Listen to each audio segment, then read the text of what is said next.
This audio presentation of the Edinburgh Lectures on Mental Health by Thomas Troward is brought to you by audioenlightenment.com, copyright 2011, all rights reserved. Chapter 1, Spirit and Matter. In commencing a course of lectures on mental science, it is somewhat difficult for the lecturer to fix upon the best method of opening the subject. It can be approached from many sides, each with some peculiar advantage of its own. But after careful deliberation, it appears to me that for the purpose of the present course, no better starting point could be selected than the relationship between spirit and matter. I select this starting point because of the distinction, or what we believe to be such, between them is one which we are so familiar that I can safely assume its recognition by everybody, and I may therefore at once state this distinction by using the adjectives which we habitually apply as expressing the natural opposition between the two, living spirit and dead matter. These terms express our current impression of the opposition between spirit and matter with sufficient accuracy. And considered only from the point of view of outward appearances, this impression is no doubt correct. The general consensus of mankind is right in trusting the evidence of our senses, and any system which tells us that we are not to do so will never obtain a permanent footing in the sane and healthy community. There is nothing wrong in the evidence conveyed to the healthy mind by the senses of a healthy body, but the point where error creeps in is when we come to judge of the meaning of this testimony. We are accustomed to judge only by external appearances and by certain limited significations which we attach to words. But when we begin to inquire into the real meaning of our words and to analyze the causes which give rise to the appearance, we find our old notions gradually falling off from us, until at last we wake up to the fact that we are living in an entirely different world that we formerly recognized. The old limited mode of thought has imperceptibly slipped away, and we discover that we have stepped out into a new order of things where all is liberty and life. This is the work of an enlightened intelligence resulting from persistent determination to discover what truth really is, irrespective of any preconceived notions from whatever source derived, the determination to think honestly for ourselves instead of endeavoring to get our thinking done for us. Let us then commence by inquiring what we really mean by the livingness which we attribute to spirit and the deadness which we attribute to matter. At first we may be disposed to say that livingness consists in the power of motion and deadness in its absence. But a little inquiry into the most recent researches of science will show us that this distinction does not go deep enough. It is now one of the fully established facts of physical science that no atom of what we call dead matter is without motion. On the table before me lies a solid lump of steel, but in the light of up-to-date science I know that the atoms of that seemingly inert mass are vibrating with the most intense energy, continually dashing hither and thither, impinging upon and rebounding from one another or circling round like miniature solar systems, with a ceaselessly rapidity whose complex activity is enough to bewilder the imagination.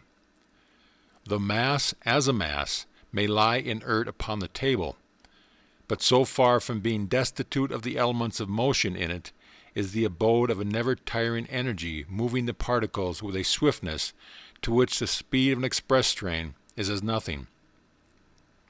It is therefore not the mere fact of motion that is at the root of the distinction which we draw instinctively between spirit and matter. We must go deeper than that.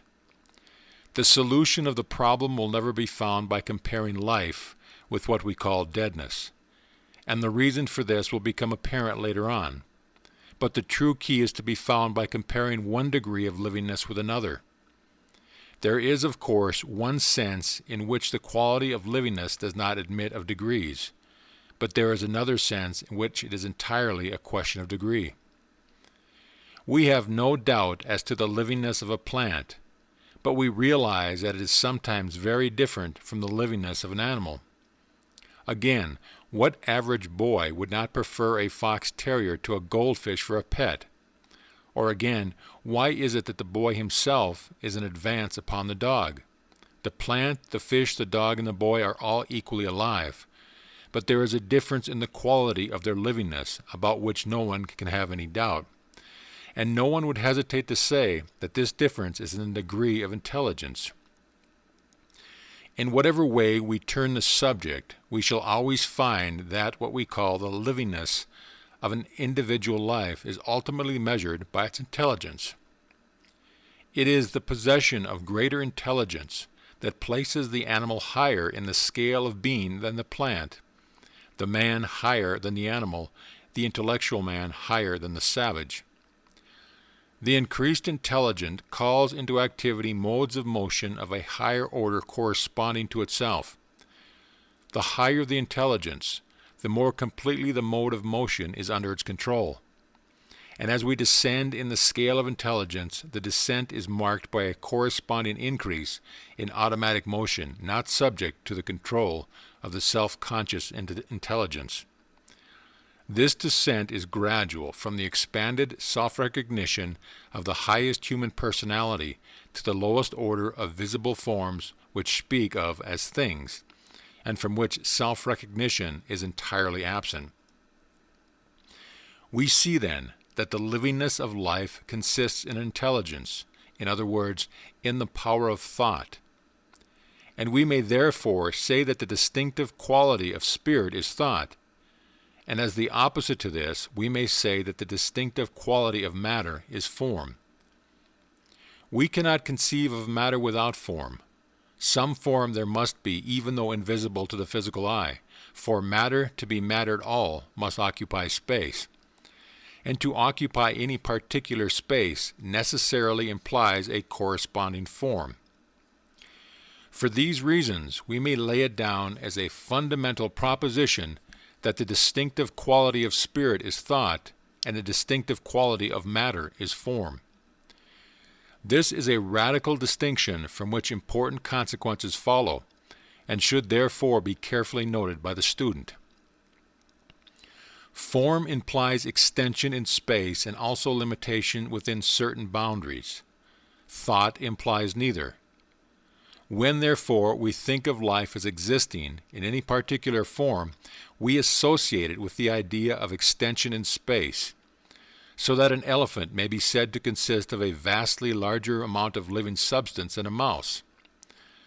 But if we think of life as the fact of livingness, we do not associate it with any idea of extension, and we at once realize that the mouse is quite as much alive as the elephant, notwithstanding the difference in size. The important point of this distinction is that we can conceive of anything as entirely devoid of the element of extension in space. It must be present in its entire totality anywhere and everywhere, that is to say, at every point of space simultaneously. The scientific definition of time is that it is a period occupied by a body in passing from one given point in space to another, and therefore, according to this definition, when there is no space, there can be no time. And hence that conception of spirit which realizes it as devoid of the element of space must realize it as being devoid of the element of time also. And we therefore find that the conception of spirit as pure thought, and not as concrete form, is the conception of it as its subsisting perfectly independent of the elements of time and space. From this it follows that if the idea of anything is conceived as existing on this level, it can only represent that thing as being actually present here and now. In this view of things, nothing can be remote from us either in time or space. Either the idea is entirely dissipated, or it exists as an actual present entity, and not as something that shall be in the future. For where there is no sequence in time, there can be no future. Similarly, where there is no space, there can be no conception of anything as being at a distance from us. When the elements of time and space are eliminated, all our ideas of things must necessarily be as subsisting in a universal here and an everlasting now. This is, no doubt, a highly abstract conception, but I would ask the student to endeavor to grasp it thoroughly, since it is of vital importance in the practical application of mental science, as will appear further on. The opposite conception is that of things expressing themselves through conditions of time and space, and thus establishing a variety of relationship to other things, as of bulk, distance, and direction, or of sequence and time. These two conceptions are respectively the conception of the abstract and the concrete, of the unconditioned and the conditioned, of the absolute and the relative.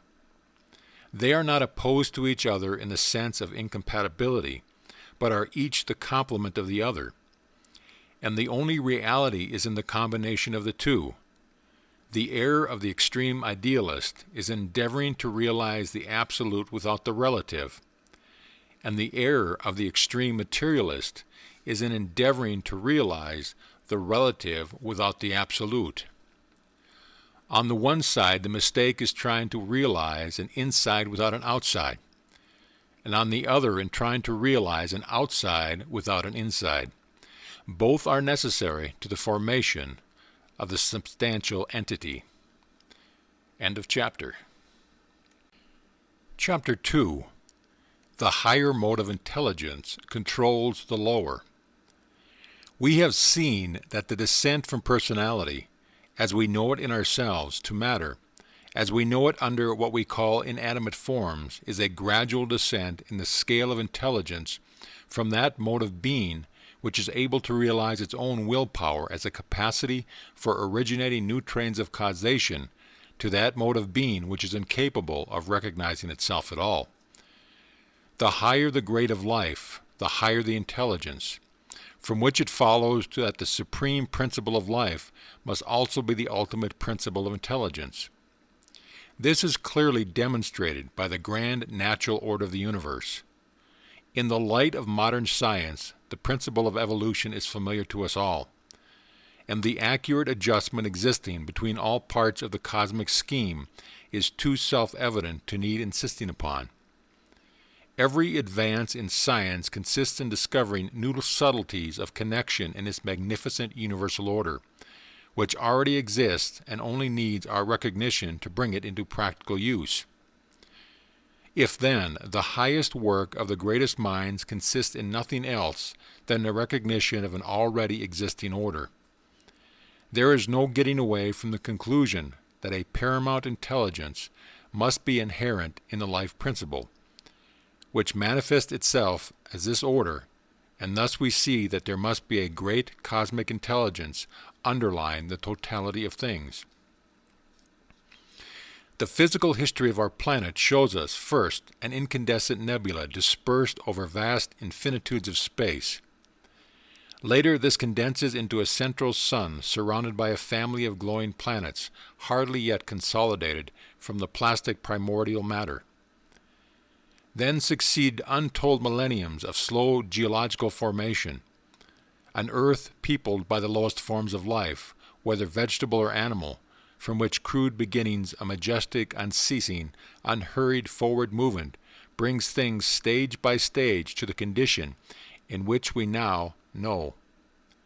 Looking at this steady progression, it is clear that, however we may conceive the nature of the evolutionary principle, it unerringly provides for the continual advance of the race.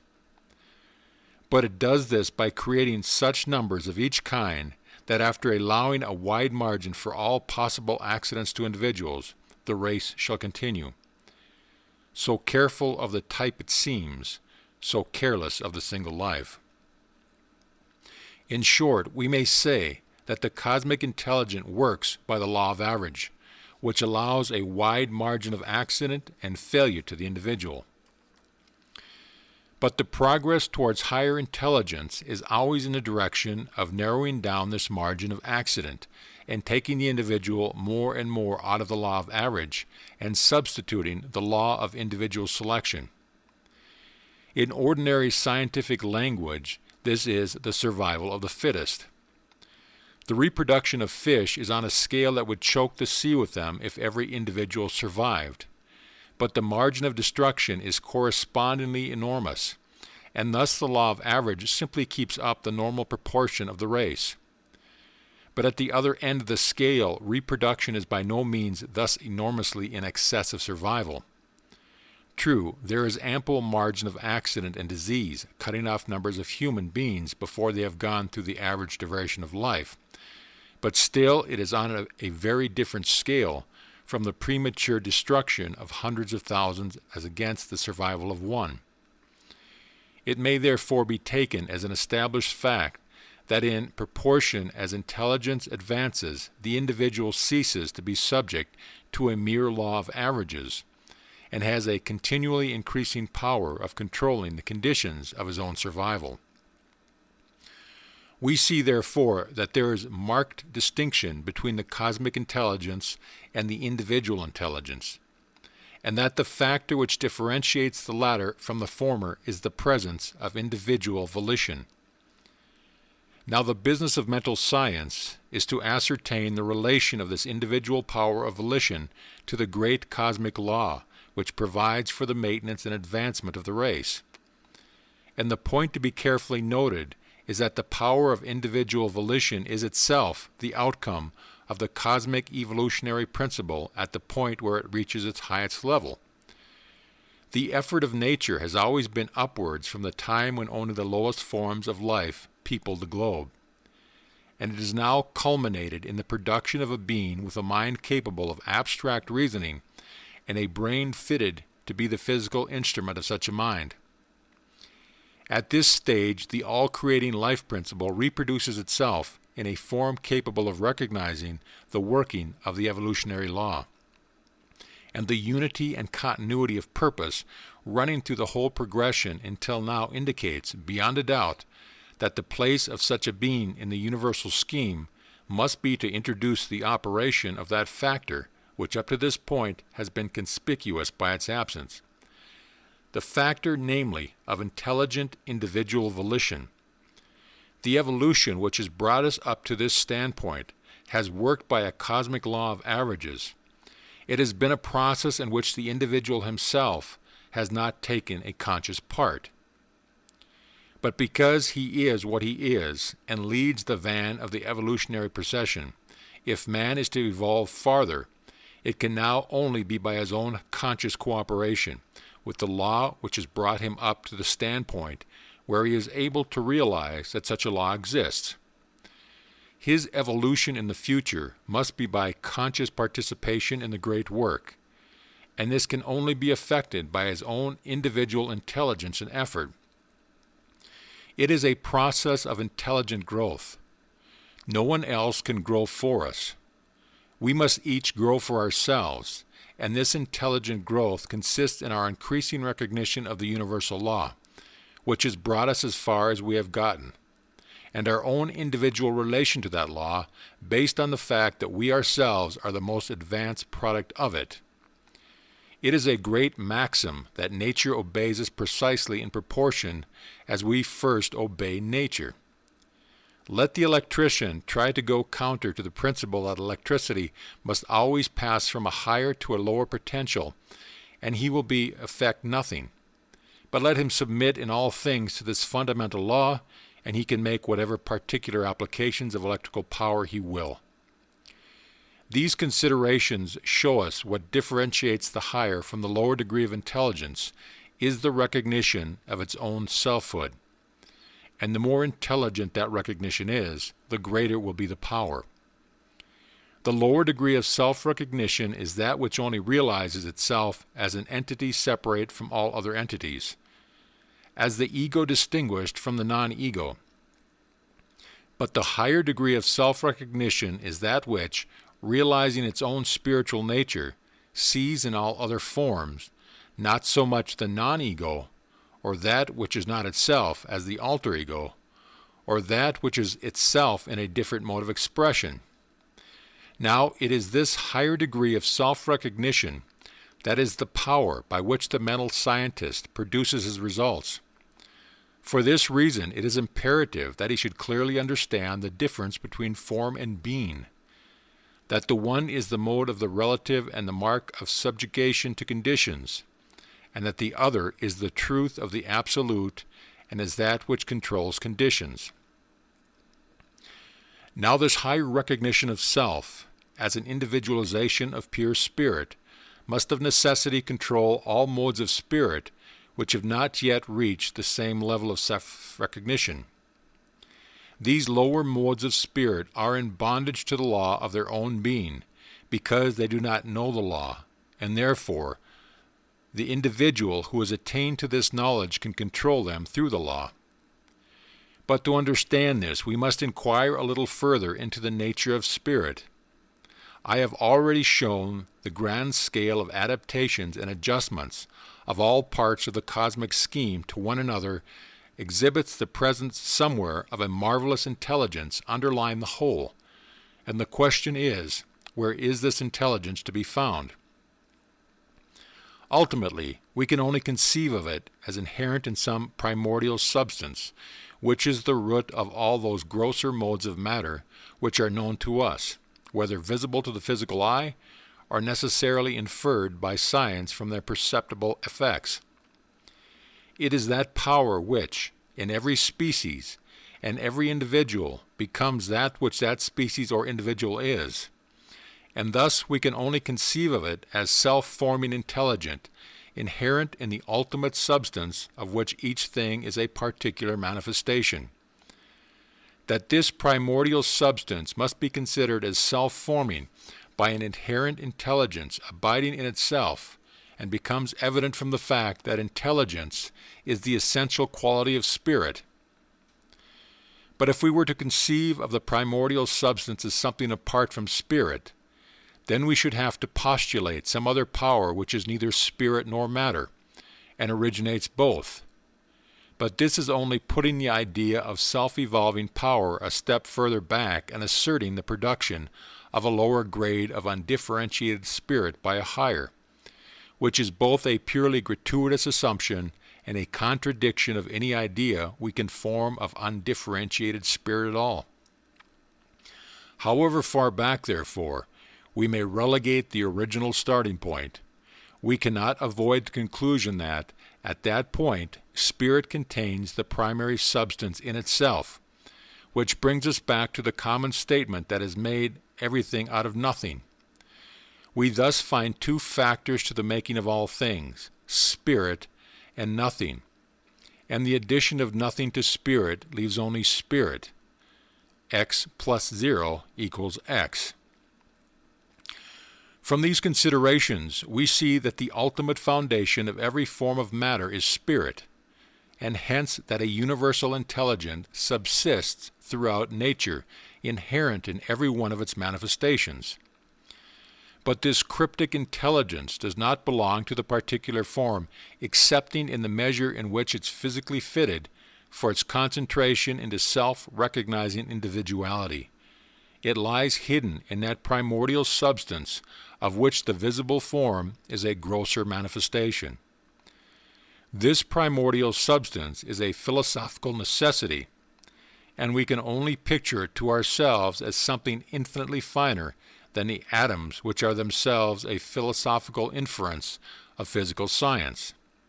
Still, for want of a better word, we may conveniently speak of this primary intelligence inherent in the very substance of things as the atomic intelligence. The term may, perhaps, be open to some objections, but it will serve our present purpose as distinguishing this mode of spirit's intelligence from that of the opposite pole, or individual intelligence. This distinction should be carefully noted because it is by response of the atomic intelligence to the individual intelligence that thought power is able to produce results on the material plane, as in the cure of disease by mental treatment and the like. Intelligence manifests itself by responsiveness, and the whole action of the cosmic mind in bringing the evolutionary process from its first beginnings up to its present stage is nothing else but a continual intelligent response to the demand which each stage in the process has made for an adjustment between itself and its environment. Since then, we have recognized the presence of a universal intelligence permeating all things.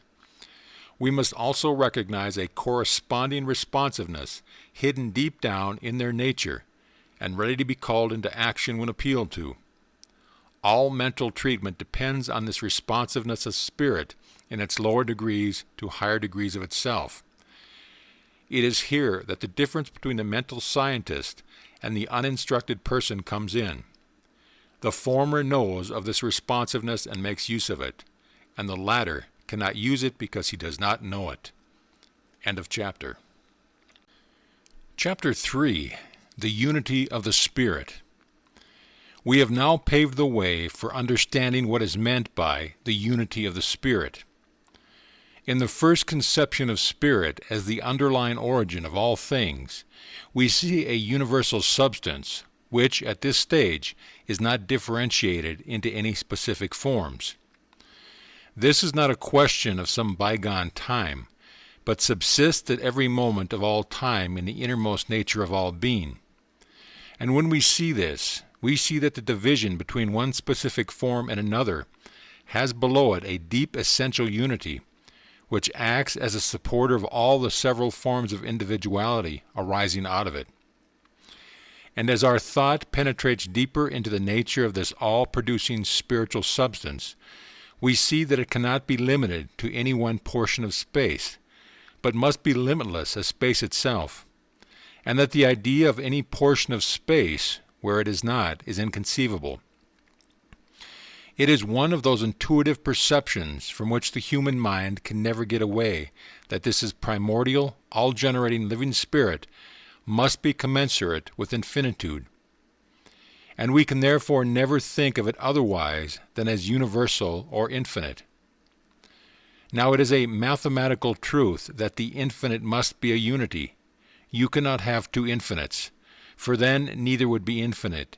Each would be limited by the other. Nor can you split the infinite into fractions. The infinite is mathematically essential unity. This is a point on which too much stress cannot be laid, for there follow from it the most important consequences. Unity as such can neither be multiplied nor divided, for either operation destroys the unity. By multiplying, we produce a plurality of units of the same scale as the original, and by dividing, we produce a plurality of units of a smaller scale, and a plurality of units is not unity but multiplicity. Therefore, if we would penetrate below the outward nature of the individual to that innermost principle of his being from which his individuality takes his rise, we can do so only by passing beyond the conception of individual existence into that of the universe of universal being. This may appear to be a merely philosophical abstraction, but the student who would produce practical results must realize that these abstract generalizations are the foundation of the practical work he is going to do. Now the great fact to be recognized about a unity is that, because it is a single unit, wherever it is at all, the whole of it must exist. The moment we allow our mind to wander off to the idea of extension in space, and say that one part of the unit is here and another there, we have descended from the idea of unity into that of parts or fractions of a single unit, which is to pass into the idea of a multiplicity of smaller units. And in that case we are dealing with the relative, or the relation subsisting between two or more entities, which are therefore limited by each other, and so have passed out of the region of simple unity, which is the absolute. It is therefore a mathematical necessity that because the originating life principle is infinite, it is a single unit, and consequently, wherever it is at all, the whole of it must be present. But because it is infinite or limitless, it is everywhere, and therefore it follows that the whole of spirit must be present at every point in space at the same moment. Spirit is thus omnipresent in its entirety, and it is accordingly logically correct that at every moment of time all spirit is concentrated at any point in space that we may choose to fix our thought upon. This is a fundamental fact of all being, and it is for this reason that I have prepared the way for it by laying down the relation between spirit and matter as that between idea and form.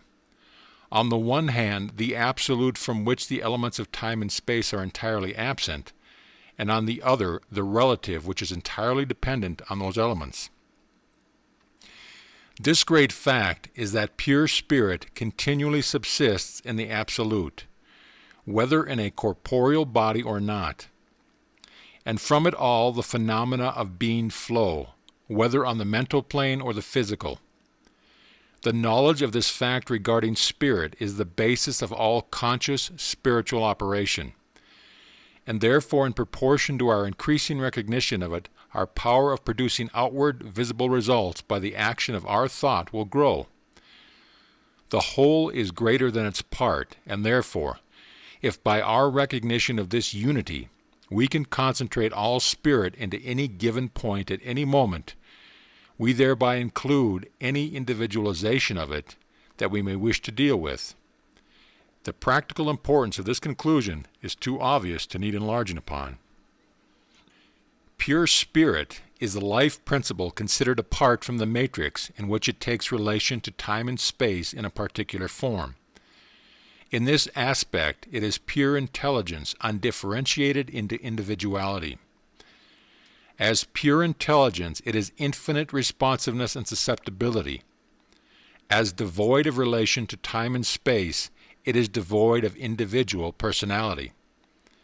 It is, therefore, in this aspect a purely impersonal element upon which, by reason of its inherent intelligence and susceptibility, we can impress any recognition of personality that we will.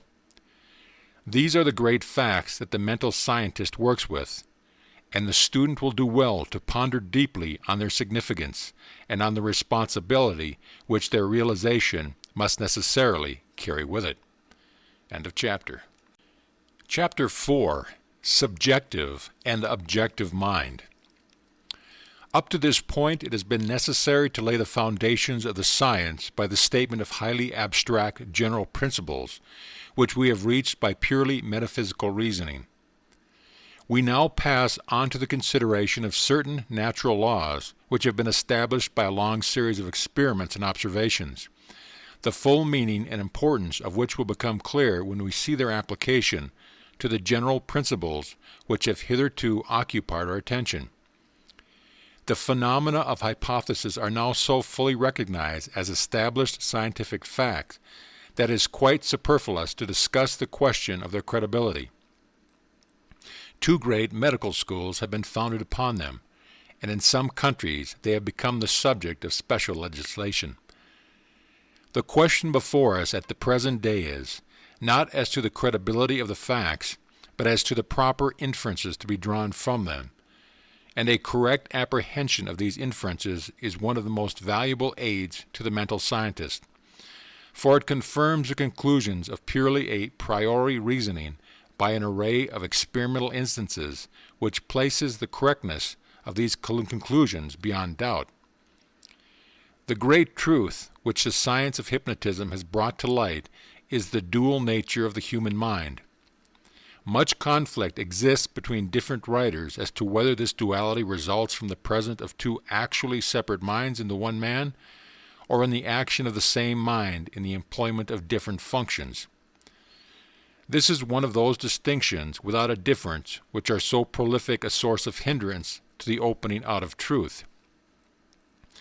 A man must be a single individuality to be a man at all, and so the net result is the same whether we conceive of his varied modes of mental action as proceeding from a set of separate minds strung, so to speak, on the thread of this one individuality, and each adapted to a particular use, or as varied functions of a single mind.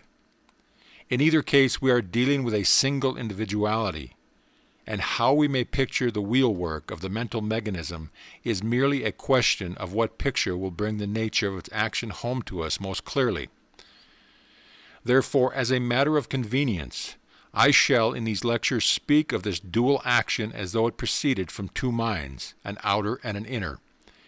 And the inner mind we will call the subjective mind, and the outer the objective, by which means the distinction is most frequently indicated in the literature on the subject. A long series of careful experiments by highly trained observers, some of them men of worldwide reputation, has fully established certain remarkable differences between the action of the subjective and that of the objective mind, which may be briefly stated as follows. The subjective mind is only able to reason deductively and not inductively, while the objective mind can do both.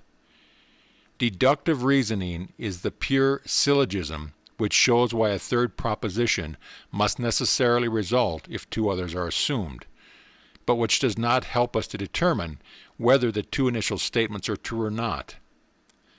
To determine this is the province of inductive reasoning, which draws its conclusion from the observation of a series of facts. The relation of the two modes of reasoning is that, first, by observing a sufficient number of instances, we inductively reach the conclusion that a certain principle is of general application, and then we enter upon the deductive process by assuming the truth of this principle and determining what result must follow in a particular case on the hypothesis of its truth. Thus, deductive reasoning proceeds on the assumption of the correctness of certain hypotheses or suppositions of which it sets out. It is not concerned with the truth or falsity of those suppositions, but only with the question as to what results may necessarily follow, supposing them to be true. Inductive reasoning, on the other hand, is the process by which we compare a number of separate instances with one another until we see a common factor that gives rise to them all. Induction proceeds by the comparison of facts, and deduction by the application of universal principles. Now it is the deductive method only which is followed by the subjective mind. Innumerable experiments on persons in the hypnotic state have shown that the subjective mind is utterly incapable of making the selection and comparison which are necessary to the inductive process, but will accept any suggestion, however false, but having once accepted any suggestion, it is strictly logical in deducing the proper conclusion from it, and works out every suggestion to the minutest fraction of the result which flow from it. As a consequence of this, it follows that the subjective mind is entirely under the control of the objective mind. With the utmost fidelity, it reproduces and works out its own final consequences, whatever the objective mind impresses upon it. And the facts of hypnotism show that ideas can be impressed on the subjective mind by the objective mind of another, as well as by that of its own individuality. This is a most important point, for it is on this amenability to suggestion by the thought of another that all the phenomena of healing, whether present or absent, of telepathy and the like, depend. Under the control of the practiced hypnotist, the very personality of the subject becomes changed for the time being. He believes himself to be whatever the operator tells him he is. He is a swimmer breasting the waves, a bird flying in the air, a soldier in a tumult of battle, an Indian stealthily tracking his victim.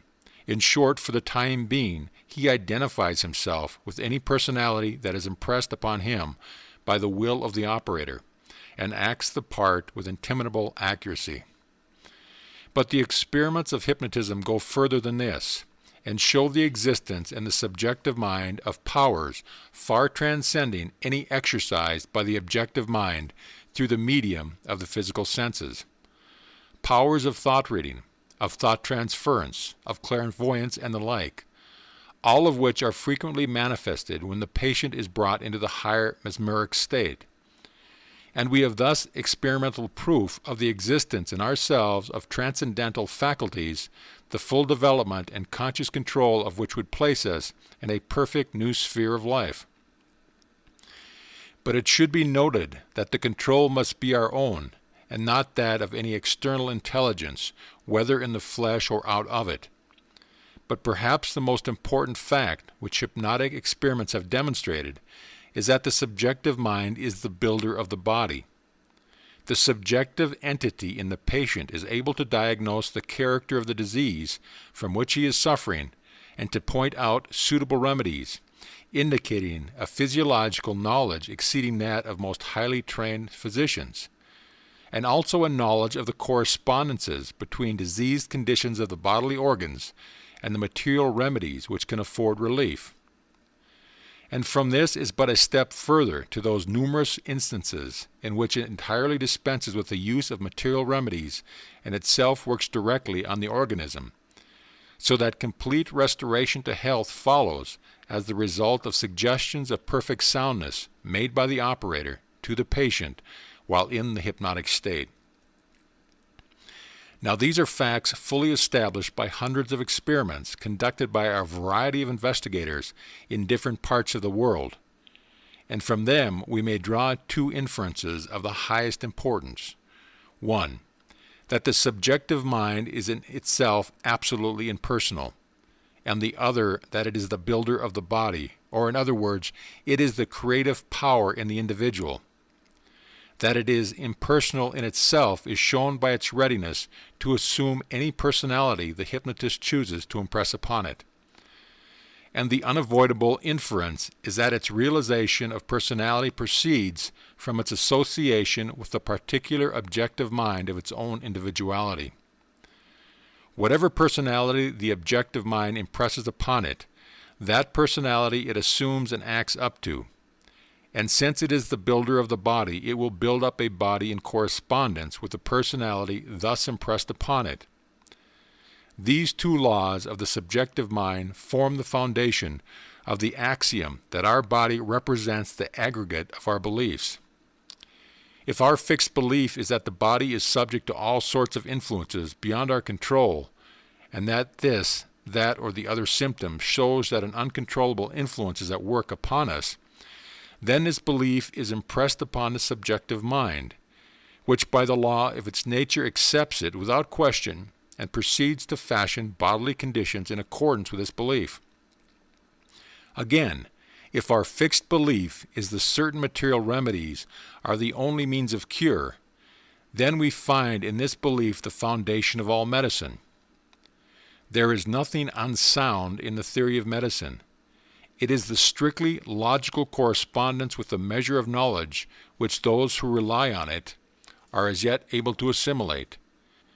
And it acts accurately in accordance with their belief that in a large number of cases medicine will do no good, but also in many instances it fails.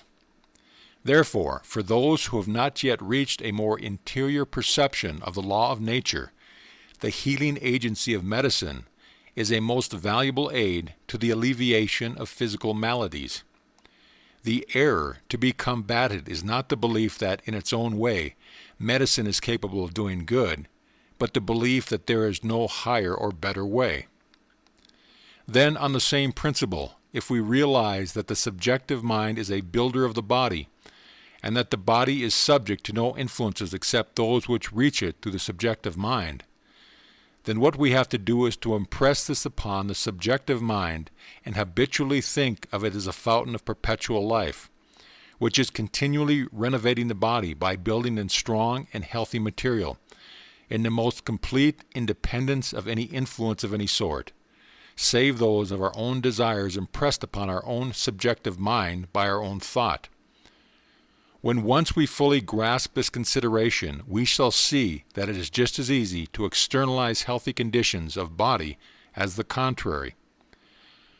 Practically, the process amounts to a belief in our own power of life, and since this belief, if it to be thoroughly domiciled within us, will necessarily produce a corresponding healthy body, we should spare no pains to convince ourselves that there are sound and reasonable grounds for holding it, to afford a solid basis for this conviction in the purpose of mental science. End of chapter. Chapter 5. Further considerations regarding subjective and objective mind. An intelligent consideration of the phenomena of hypnotism will show us that what we call the hypnotic state is a normal state of the subjective mind. It always conceives of itself in accordance with some suggestion conveyed to it, either consciously or unconsciously, to the mode of objective mind which governs it, and it gives rise to corresponding external results. The abnormal nature of the conditions induced by experimental hypnotism is in the removal of the normal control held by the individual's own objective mind over his subjective mind, and the subjugation of some other control over it. And thus we may say that the normal characteristic of the subjective mind is its perpetual action in accordance with some sort of suggestion. It becomes therefore a question of the highest importance to determine in every case what the nature of the suggestion shall be, and from what source it shall proceed. But before considering the sources of suggestion, we must realize more fully the place taken by subjective mind in the order of nature. If the student has followed what has been said regarding the presence of intelligent spirit pervading all space and permeating all matter, he will now have little difficulty in recognizing this all-pervading spirit as universal subjective mind. That it cannot, as universal mind, have the qualities of objective mind is very obvious. The universal mind is the creative power throughout nature, and as the originating power it must first give rise to the various forms in which objective mind recognizes its own individuality. Before these individual minds can react upon it, and hence as pure spirit or first cause, it cannot possibly be anything else than subjective mind. And the fact which has been abundantly proved by experiment that the subjective mind is the builder of the body shows us that the power of creating by growth from within is the essential characteristic of the subjective mind. Hence, both from experiment and from a priori reasoning, we may say that wherever we find creative power at work, there we are in the presence of subjective mind.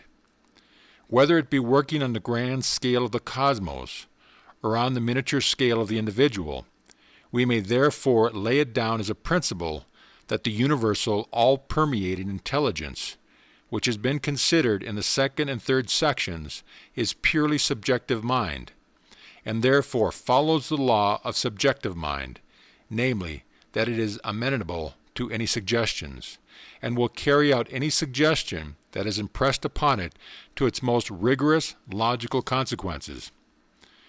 The incalculable importance of this truth may not perhaps strike the student at first sight, but a little consideration will show him the enormous possibilities that are stored up in it.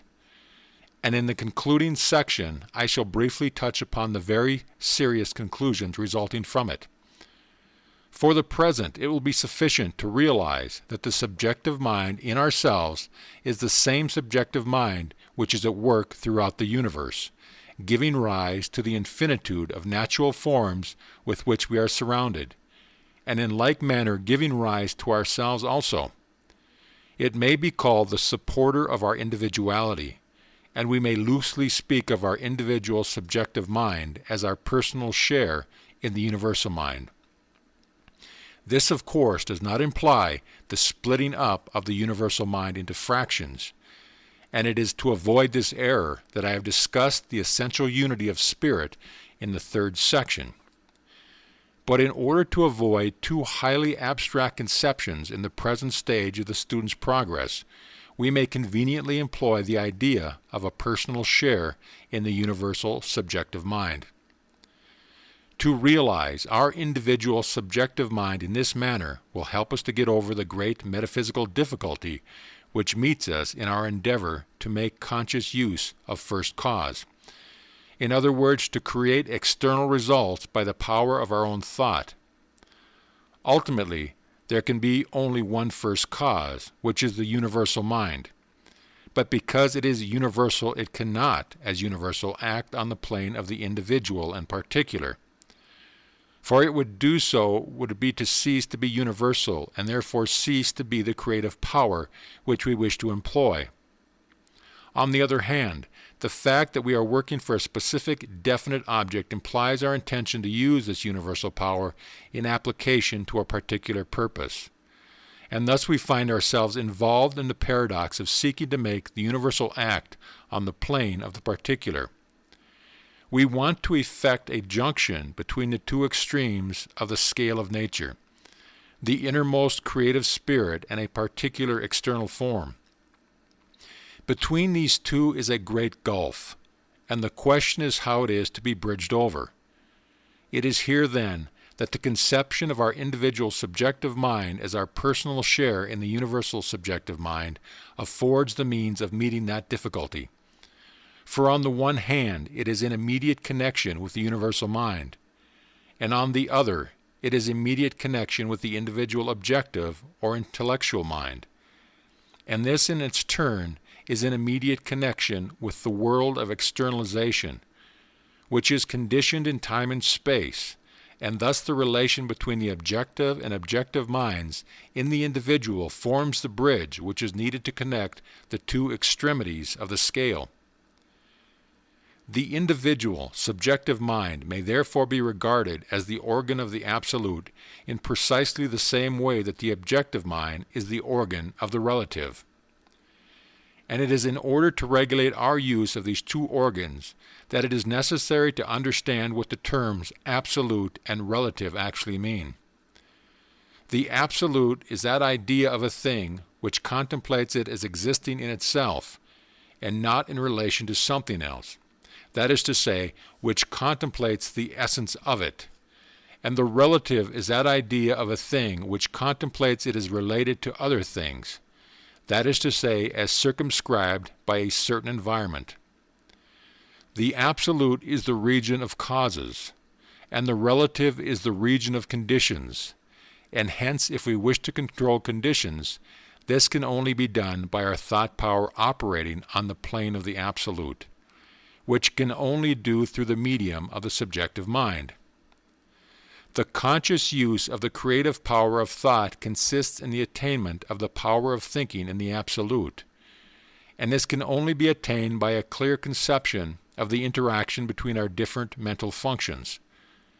For this purpose, the student cannot too strongly impress upon himself that subjective mind, on whatever scale, is intensely sensitive to suggestion, and as creative power works accurately to the externalization of that suggestion which is most deeply impressed upon him. If, then, we would take any idea out of the realm of the relative, where it is limited and restricted by conditions imposed upon it through surrounding circumstances, and transfer it to the realm of the absolute, where it is not thus limited, a right recognition of our mental constitution will enable us to do this by a clearly defined method. The object of our desire is necessarily first conceived by us as bearing some relation to existing circumstances, which may or may not appear favorable to it, and that what we want to do is eliminate the element of contingency and attain something which is certain in itself. To do this to work upon the plane of the absolute, and for this purpose we must endeavor to impress upon our subjective mind the idea of that which we desire quite apart from any conditions. This separation from the elements of condition implies the elimination of the idea of time, and consequently we must think of the thing as already in actual existence. Unless we do this, we are not consciously operating upon the plane of the absolute, and are therefore not employing the creative power of our thought. The simplest practical method of gaining this habit of thinking in this manner is to conceive the existence in the spiritual world of a spiritual prototype of every existing thing, which becomes the root of the corresponding external existence. If we thus habituate ourselves to look on the spiritual prototype as the essential being of the thing, and the material form as the growth of this prototype into outward expression, then we shall see that the initial step to the production of any external fact must be the creation of its spiritual prototype. This prototype, being purely spiritual, can only be formed by the operation of thought, and in order to have substance on the spiritual plane, It must be thought of as actually existing there. This conception has been elaborated by Plato in his doctrine of archetypal ideas, and by Swedenborg in his doctrine of correspondence, and a still greater teacher has said, "All things whatsoever ye pray and ask for, believe that ye have received them, and ye shall receive them." The difference of the tenses in this passage is remarkable. The speaker bids us first to believe that our desires have already been fulfilled, that it is a thing already accomplished, and then its accomplishment will follow as a thing in the future. This is nothing else than a concise direction for making use of the creative power of thought by impressing upon the universal subjective mind the particular thing, which we desire as an already existing fact. In following this direction, we are thinking on the plane of the absolute and eliminating from our minds all considerations of conditions, which imply limitation and the possibility of adverse contingencies, and we are thus planting a seed which, if left undisturbed, will infallibly germinate into external fruition. By thus making intelligent use of our subjective mind, we, so to speak, create a nucleus, which is so sooner created than it begins to exercise an attractive force, drawing to itself material of a like character with its own. And if this process is allowed to go on undisturbed, it will continue until an external form corresponding to the nature of the nucleus comes out into manifestation on the plane of the objective and relative. This is the universal method of nature on every plane. Some of the most advanced thinkers in modern physical science, in the endeavor to probe the great mystery of the first origin of the world, have postulated the formation of what they call vortex rings, formed from an infinitely fine primordial substance. They tell us that if such a ring be once formed on the minutest scale and set rotating, then, since it would be moving in pure ether and subject to no friction, it must, according to all known laws of physics, be indestructible and its motion perpetual. Let two such rings approach each other, and by the law of attraction they would coalesce into a whole, and so on until manifested matter as we apprehend it with our external senses is at last formed. Of course, no one has ever seen these rings with the physical eye. They are one of those abstractions which result if we follow out of the observed law of physics and the unavoidable sequences of mathematics to their necessary consequences. We cannot account for the things that we can see unless we assume the existence of other things, which we cannot. And the vortex theory is one of those assumptions. This theory has not been put forward by mental scientists, but by purely physical scientists, as the ultimate conclusion to which their researchers have led them. And this conclusion is that all innumerable forms of nature have their origin in the infinitely minute nucleus of the vortex ring. But whatever means the vortex ring may have received its initial impulse, a question with which physical science as such is not concerned. As the vortex theory accounts for the formation of the inorganic world, so does biology account for the formation of the living organism. That also has its origin in the primary nucleus which, as soon as it is established, operates as a center of attraction for the formation of all those physical organs of which the perfect individual is composed. The science of embryology shows that this role holds good without exception throughout the whole range of the animal world, including man. And botany shows the same principle at work throughout the vegetable world.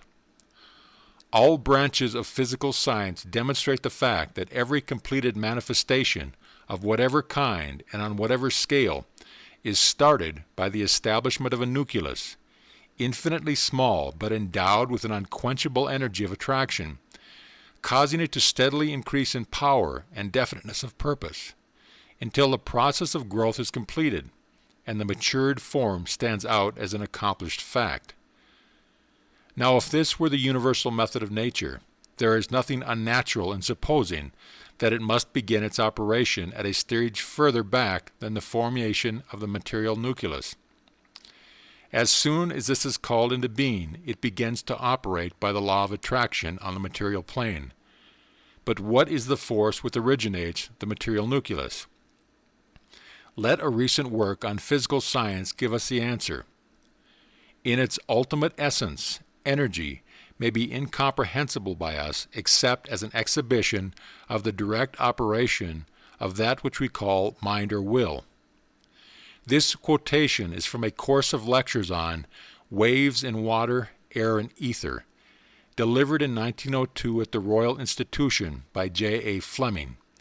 Here, then, is the testimony of physical science that the originating energy is mind or will, and we are, therefore, not only making a logical deduction from certain unavoidable intuitions of the human mind, but are also following on the lines of the most advanced physical science, when we say that the action of mind plants that nucleus, which, if allowed to grow undisturbed, will eventually attract to itself all the conditions necessary for its manifestation in outward visible form.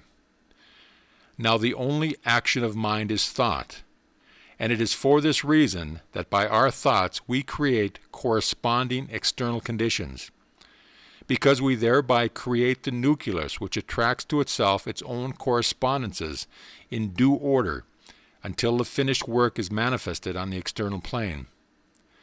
This is according to the strictly scientific conception of the universal law of growth, and we may therefore briefly sum up the whole argument by saying that our thought of anything forms a spiritual prototype of it, thus constituting a nucleus or center of attraction for all conditions necessary to its eventual externalization by a law of growth inherent in the prototype itself.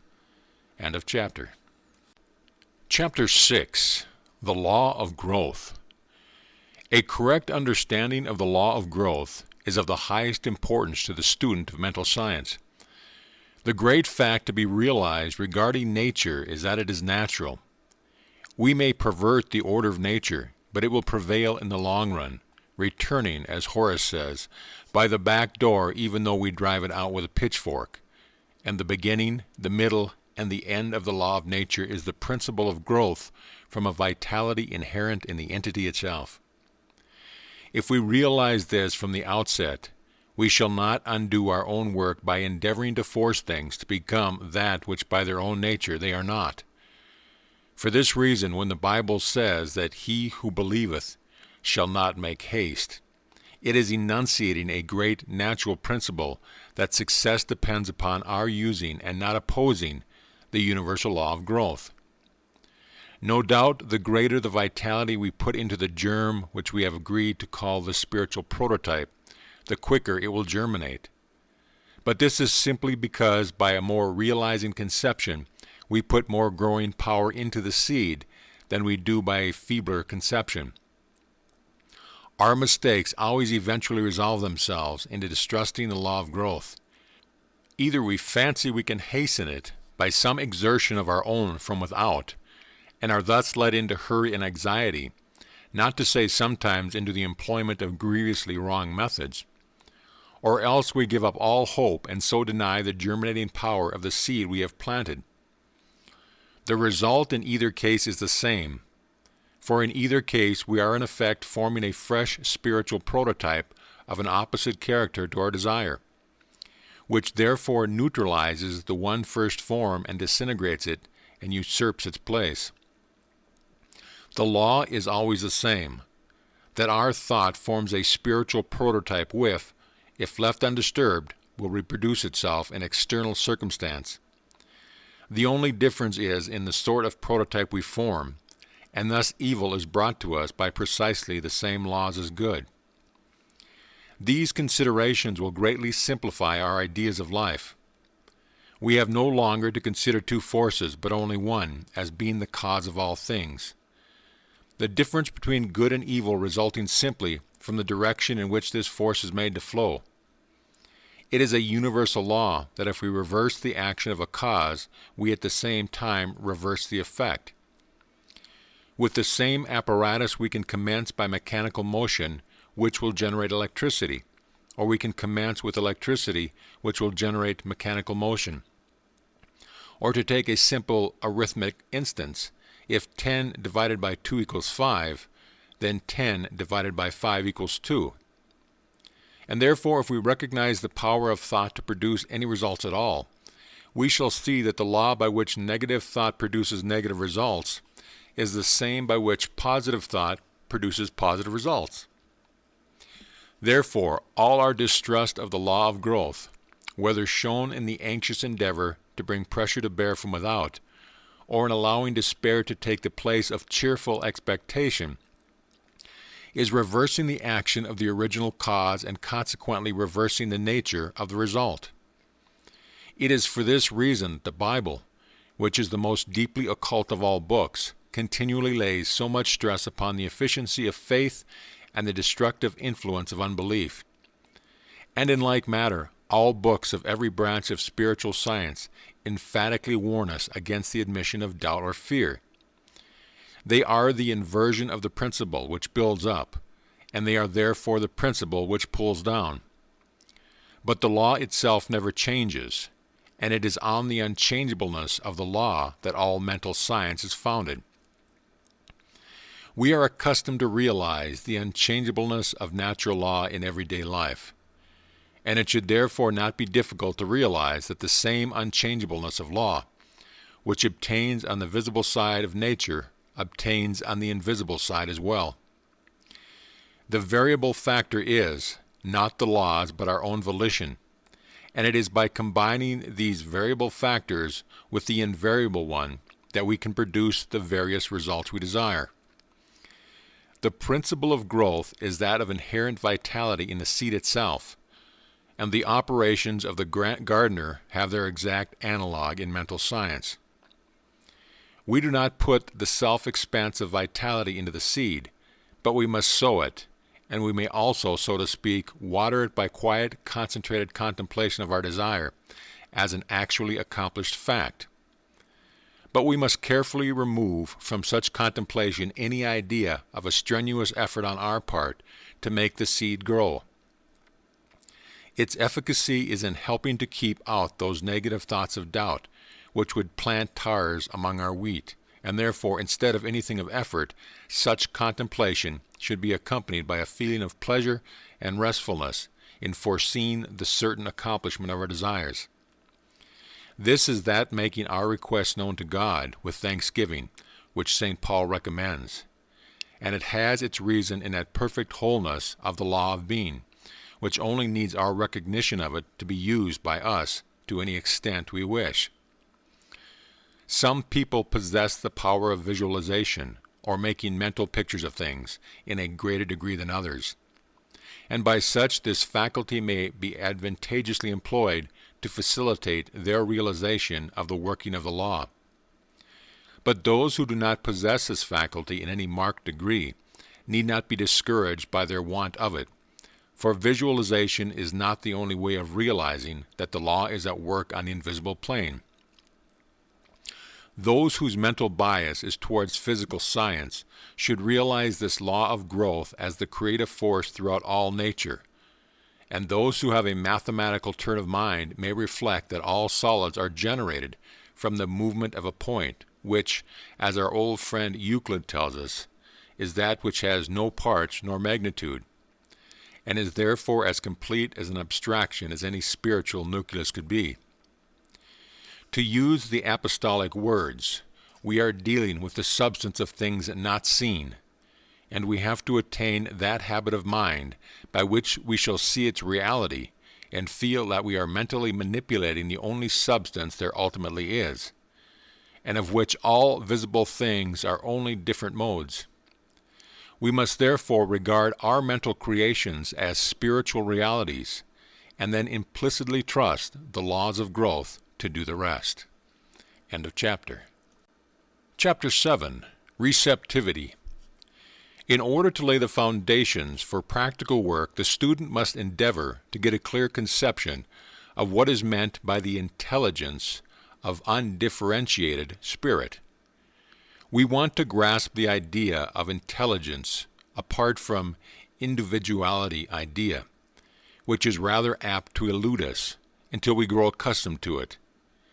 It is the failure to realize this quality of spirit that has given rise to all the theological errors that have brought bitterness into the world and has been prominent amongst the causes, which have retarded the true development of mankind. To accurately convey this conception in words is perhaps impossible, and to attempt definition is to introduce that very idea of limitation, which is our object to avoid. It is a matter of feeling rather than of definition, yet some endeavor must be made to indicate the direction in which we must feel for this great truth if we are to find it. The idea is that of realizing personality without the selfhood which differentiates one individual from another. I am not that other because I am myself. This is the definition of individual selfhood, but it necessarily imparts the idea of limitation because the recognition of any other individuality at once affirms a point at which our own individuality ceases and the other begins. Now this mode of recognition cannot be attributed to the universal mind. For it to recognize a point where itself ceased and something else began would be to recognize itself as not universal. For the meaning of universality is the including of all things, and therefore for this intelligence to recognize anything as being outside itself would be a denial of its own being. We may therefore say without hesitation that whatever may be the nature of its intelligence, it must be entirely devoid of the element of self-recognition as an individual personality on any scale whatever.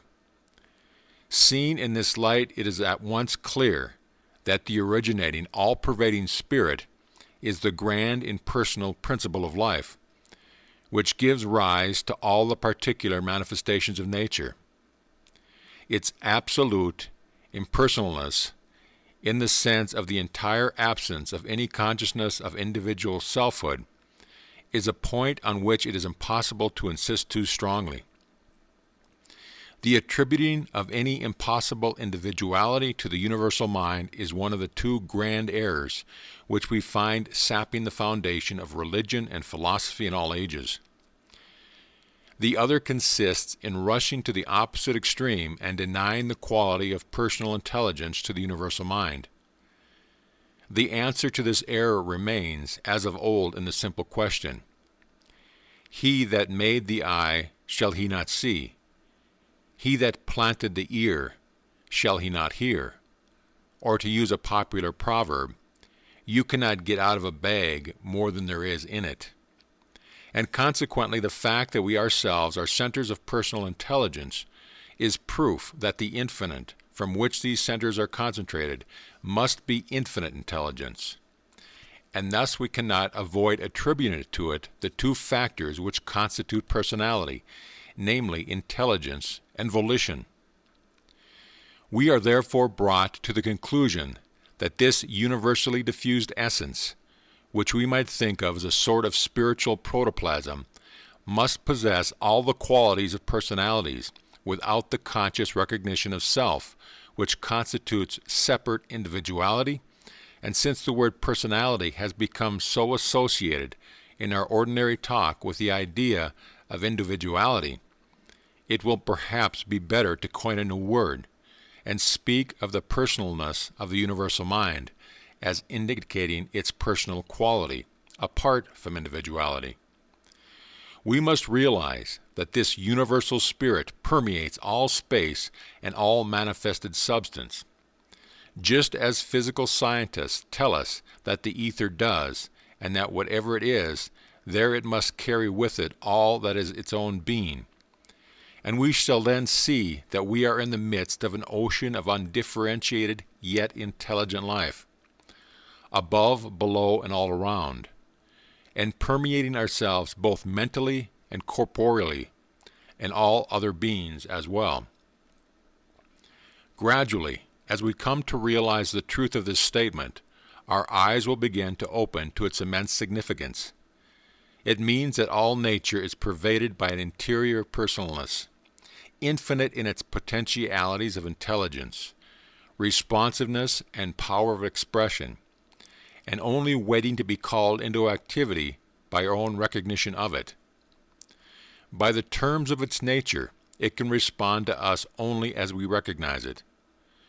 If we are at that intellectual level where we can see nothing but chance governing the world, then this underlying universal mind will present to us nothing but a fortuitous confluence of forces without any intelligible order.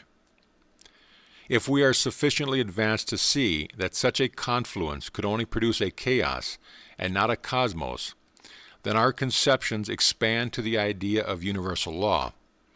And we find this to be the nature of all underlying principles. We have made an immense advance from the realm of mere accident into the world where there are definite principles on which we can calculate with certainty when we know them.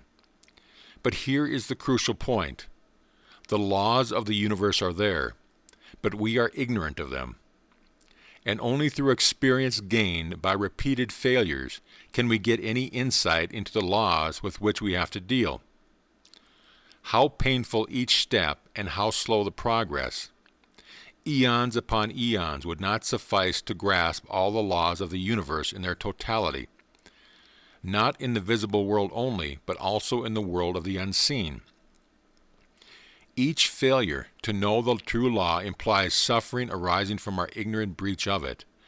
And thus, since nature is infinite, we are met by the paradox that we must in some way contrive to compass the knowledge of the infinite with our individual intelligence. And we must perform a pilgrimage along an unceasing via dolorosa beneath the lash of the inexorable law until we find the solution to the problem. But it will be asked, may we not go on until at last we attain the possession of all knowledge? People do not realize what is meant by the infinite, or they would not ask such questions. The infinite is that which is limitless and exhaustless. Imagine the vastest capacity you will, and having filled it with the infinite, what remains of the infinite is just as infinite as before. To the mathematician, this may be put very clearly. Raise x to any power you will, and however vast may be the disparity between it and the lower portions of x, both are equally incommensurate with the universal reign of law, is a magnificent truth. It is one of the two great pillars of the universe symbolized by the two pillars that stood at the entrance of Solomon's temple. It is Jacquin, but Jacquin must be equilibrated by Boaz.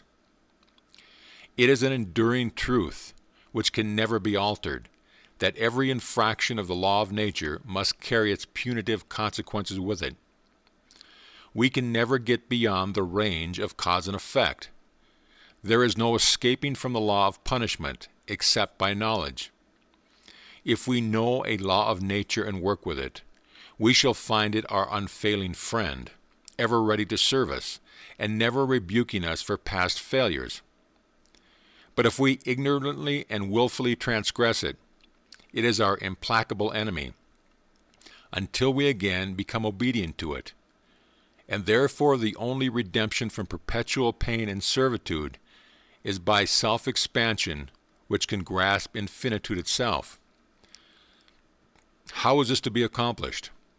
By our progress to that kind and degree of intelligence by which we realize the inherent personalness of the divine all-pervading life, which is at once the law and the substance of all that is. Well said the Jewish rabbis of old, the law is a person. When we once realize that the universal law and the universal law are one with the universal personalness, then we have established the pillar Boaz as the needed complement to Jacquin. And when we find the common point in which these two unite, we have raised the royal ark through which we may triumphantly enter the temple. We must disassociate the universal personalness from every conception of individuality. The universal can never be the individual. That would be a contradiction in terms. But because the universal personalness is the root of all individual personalities, it finds its highest expression in response to those who realize its personal nature. And it is this recognition that solves the seemingly insoluble paradox. The only way to attain that knowledge of the infinite law which will change the Via Dolorosa into the path of joy is to embody in ourselves a principle of knowledge commensurate with the infinitude of that which is to be known. And this is accomplished by realizing that, infinite as the law itself, is a universal intelligence in the midst of which we float as in a living ocean. Intelligence without individual personality, but which, in producing us, concentrates itself into a personal individuality which we are. What should be the relation of such an intelligence towards us? Not one of favoritism, not any more than the law can it respect one person above another, for itself is the root and support for each alike. Not one of refusal to our advances, for without individuality it can have no personal object of its own to conflict with ours. And since it is itself the origin of all individual intelligence, it cannot be shut off by inability to understand. By the very terms of its being, therefore, this infinite, underlying, all-producing mind must be ready immediately to respond to all who realize their true relation to it. As the very principle of life itself, it must be infinitely susceptible to feeling, and consequently it will reproduce with absolute accuracy whatever conception of itself we impress upon it. And hence, if we realize the human mind as that stage in the evolution of the cosmic order at which an individuality has arisen capable of expressing not merely the livingness, but also the personalness of the universal underlying spirit, then we see that its most perfect mode of self-expression must be by identifying itself with those individual personalities. The identification is, of course, limited by the measure of the individual intelligence, meaning not merely the intellectual perception of the sequence of cause and effect, but also that indescribable reciprocity of feeling by which we instinctively recognize something in another, making them akin to ourselves. And so it is that when we intelligently realize that the innermost principle of being must, by reason of its universality, have a common nature with our own, then we have solved the paradox of universal knowledge, for we have realized our identity of being with the universal mind, which is commensurate with the universal law. Thus we arrive at the truth of St. John's statement, "Ye know all things." Only this knowledge is primarily on the spiritual plane. It is not brought out into intellectual statement whether needed or not, for it is not in itself the specific knowledge of particular facts, but it is the undifferentiated principle of knowledge which we may differentiate in any direction that we choose. This is a philosophical necessity of the case, for though the action of the individual mind consists in differentiating the universal into particular applications, to differentiate the whole universal would be a contradiction in terms.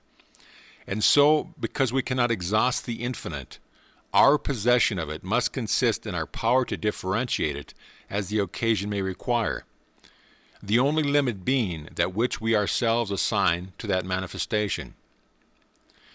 In this way, then, the recognition of the community of personality between ourselves and the universal undifferentiated spirit, which is the root and substance of all things, solves the question of our release from the iron grasp of the inflexible law, not by abrogating the law, which would mean the annihilation of all things, but by producing in us an intelligence equal in affinity with the universal law itself, and thus enabling us to apprehend and meet the requirements of the law in each particular as it arises.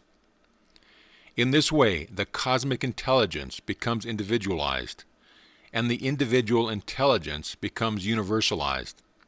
The two become one, and in one proportion as this unity is realized and acted on, it will be found that the law, which gives rise to all outward conditions, whether of body or of circumstances, becomes more and more clearly understood, and can therefore be more freely made use of, so that by steady, intelligent endeavor to unfold upon these lines, we may reach degrees of power to which it is impossible to assign any limits. The student who would understand the rationale of the unfoldment of his own possibilities must make no mistake here. He must realize that the whole process is that of bringing the universal within the grasp of the individual, by raising the individual to the level of the universal and not vice versa. It is a mathematical truism that you cannot contract the infinite, and that you can expand the individual, and it is precisely on these lines that evolution works. The laws of nature cannot be altered in the least degree, but we can come into such a realization of our own relation to the universal principles of law that underlies them as to be able to press all particular laws, whether of the visible or invisible side of nature, into our service, and so find ourselves masters of the situation.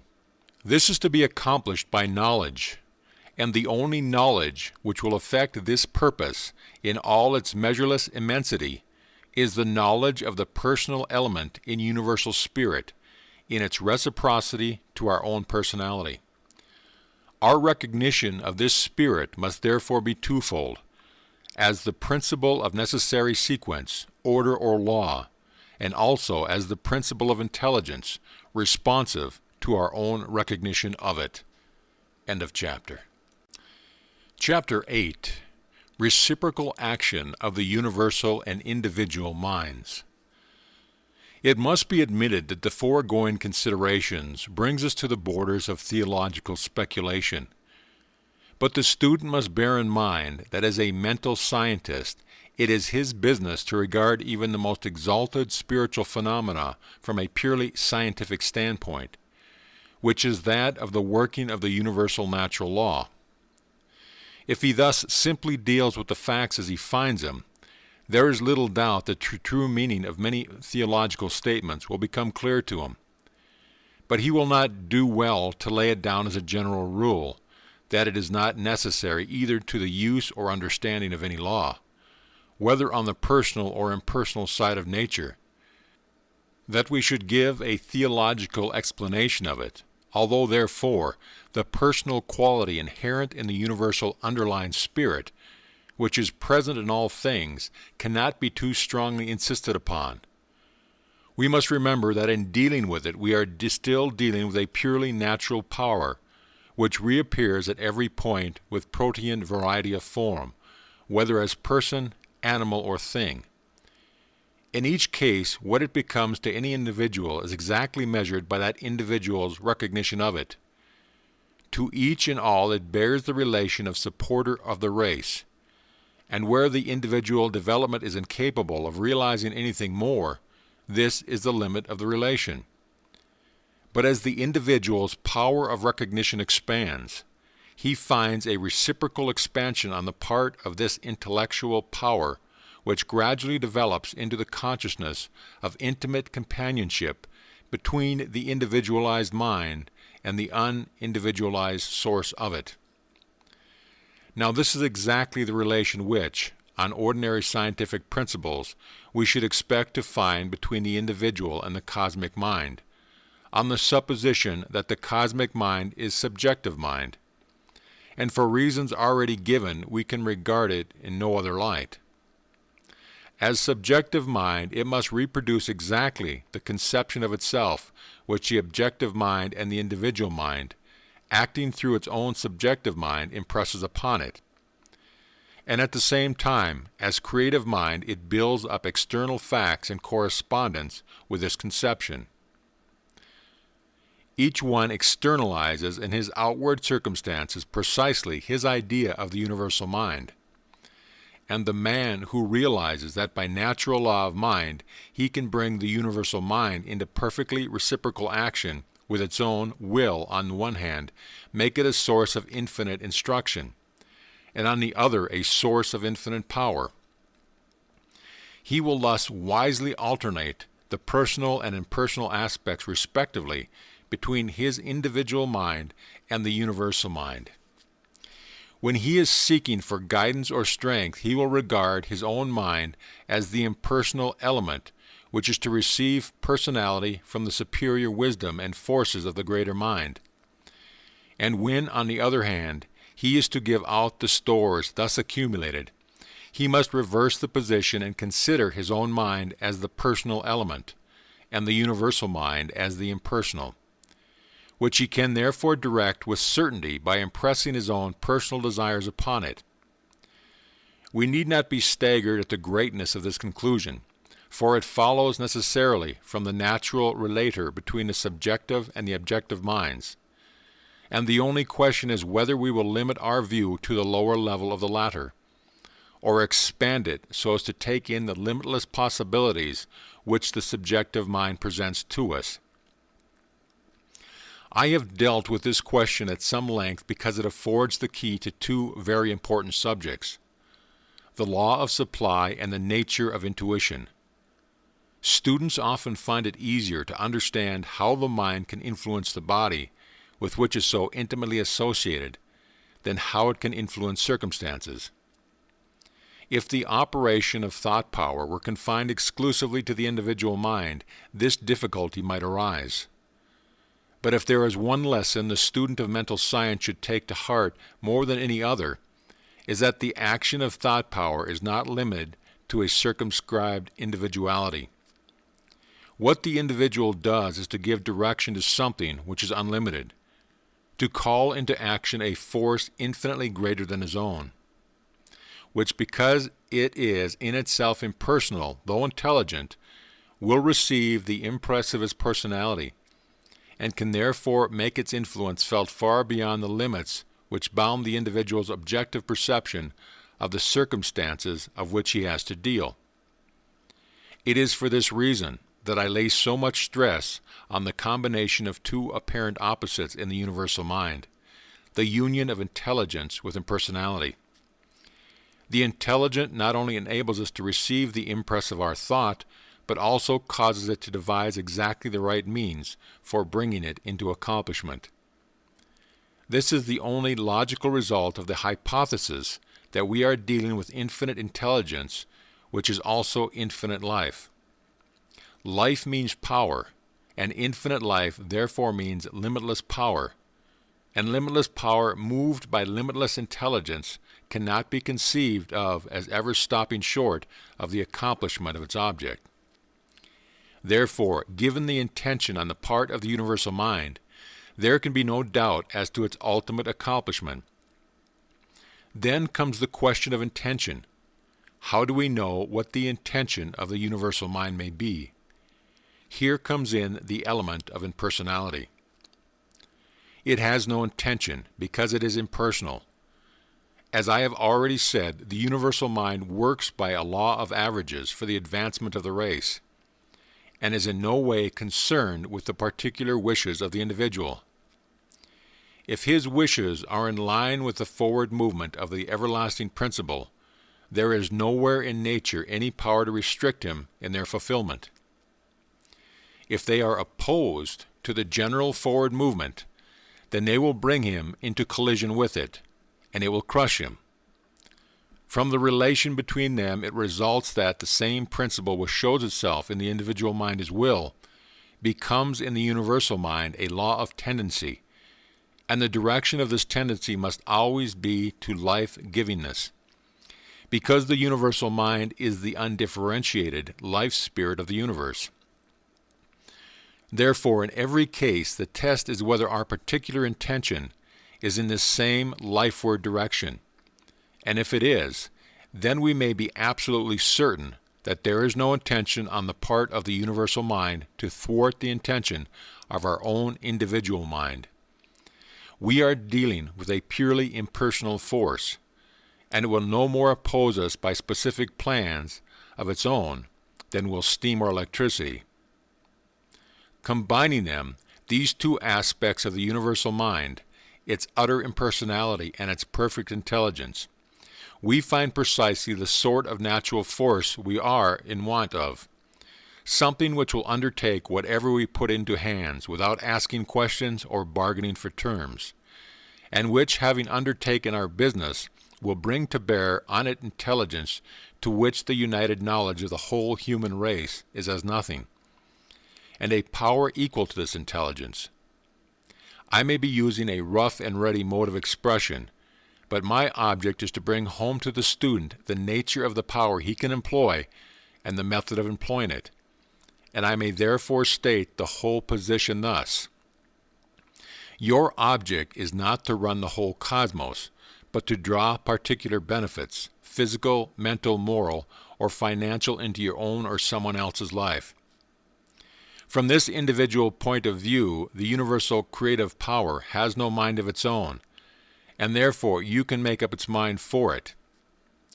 When its mind is thus made up for it, it never abrogates its place as a creative power, but at once sets to work to carry out the purpose for which it has thus been concentrated. And unless this concentration is dissipated by the same agency, yourself, which first produced it, it will work on by the law of growth to complete manifestation on the outward plane.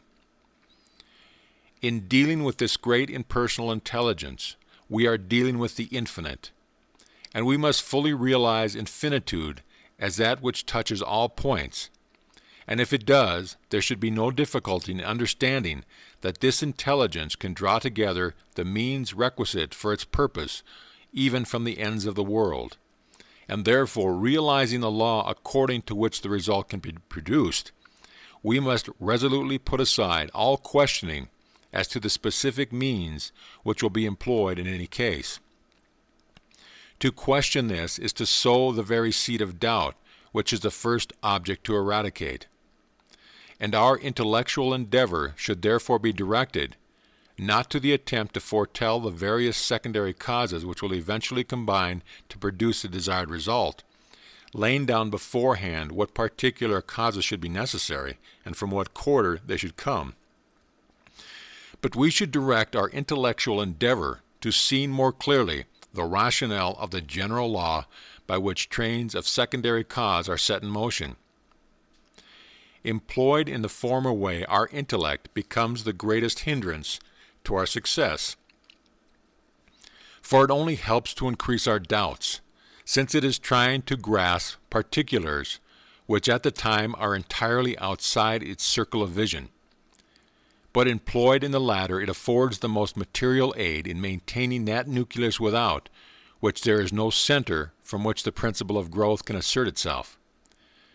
The intellect can only deduce consequences from facts which it is able to state, and consequently cannot deduce any insurance from facts of whose existence it cannot yet have any knowledge through the medium of the outward senses. But for the same reason it can realize the existence of a law by which the yet unassumed and unmanifested circumstances may be brought into manifestation.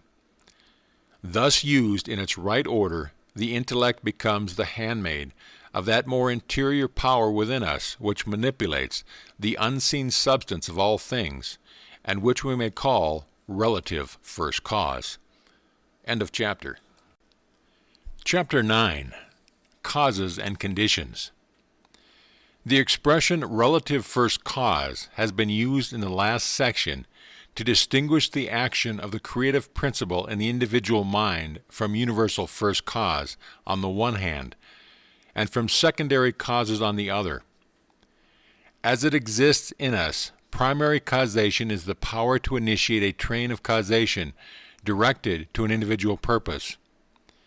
As the power of initiating a fresh sequence of cause and effect, it is first cause.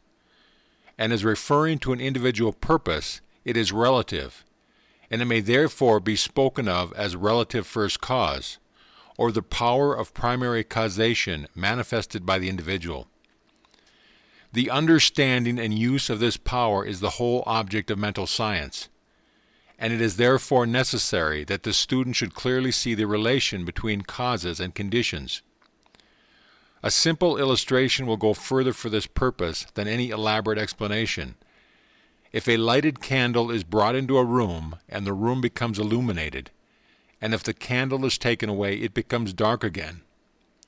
Now the illumination and the darkness are both conditions, the one positive resulting from the presence of the light, and the other negative resulting from its absence.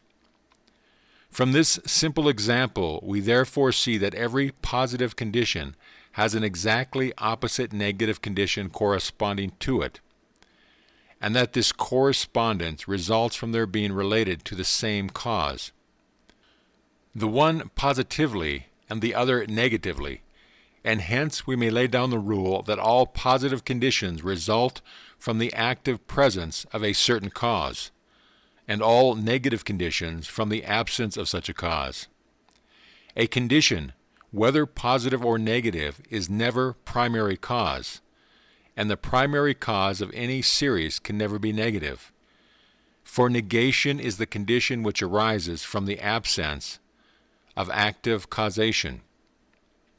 This should be thoroughly understood, as it is the philosophical basis for all these denials, which play so important a part in mental science, and which may be summed up in the statement that evil being negative, or privation of good, has no substantive existence in itself.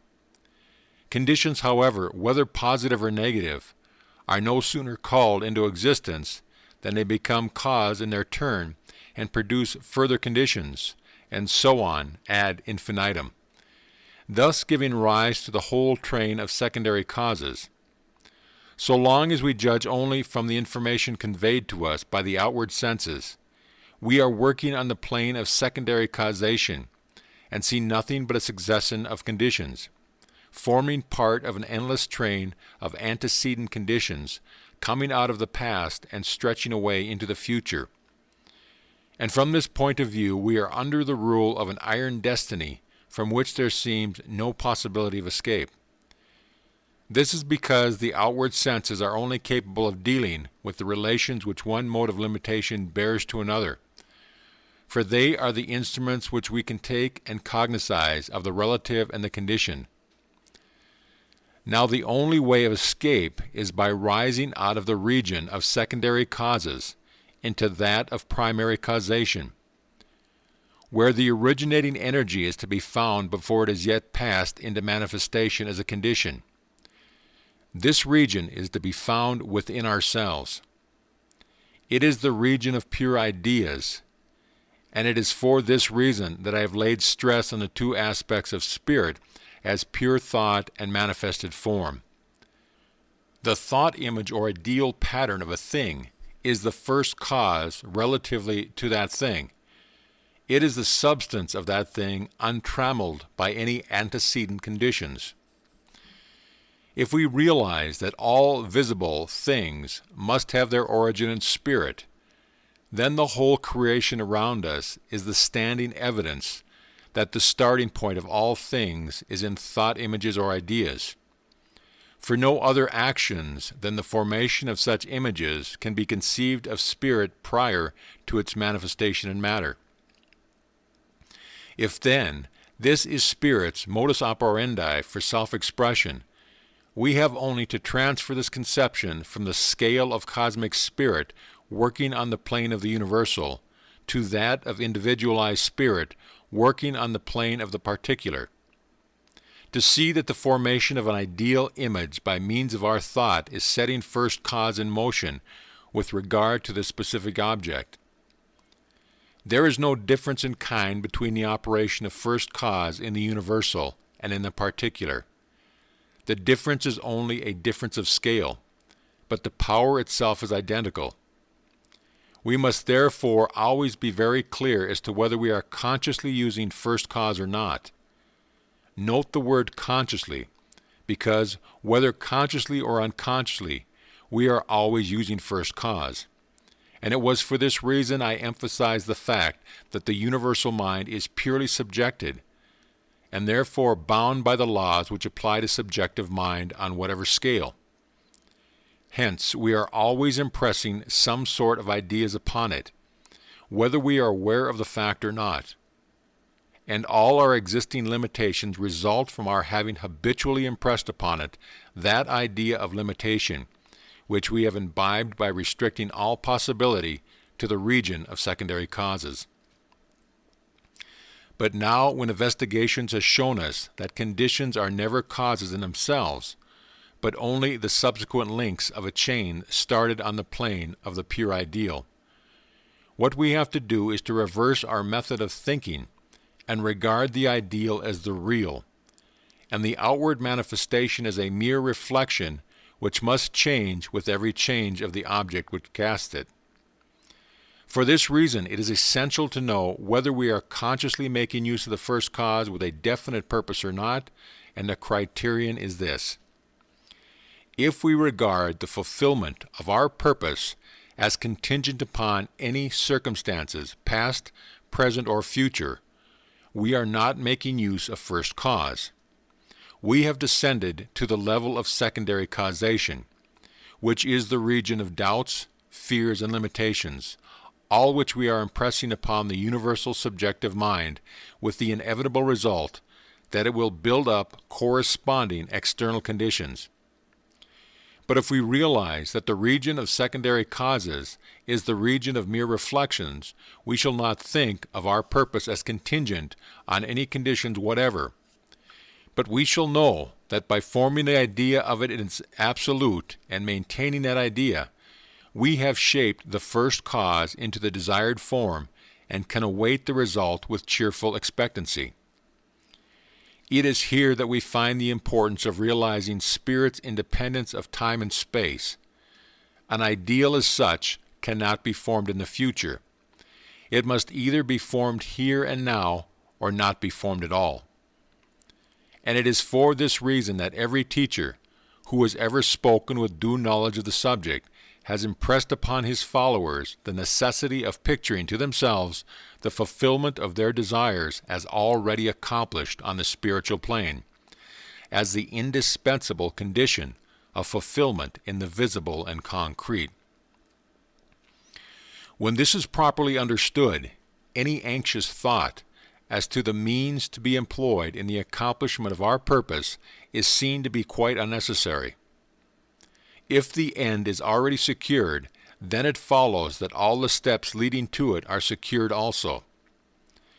The means will pass into the smaller circle of our conscious activity day by day in due order, and then we have to work upon them, not with fear, doubt, or feverish excitement, but calmly and joyously, because we know that the end is already secured, and that our reasonable use of such means as present themselves in the desired direction is only one portion of a much larger coordinated movement, the final results of which admits of no doubt.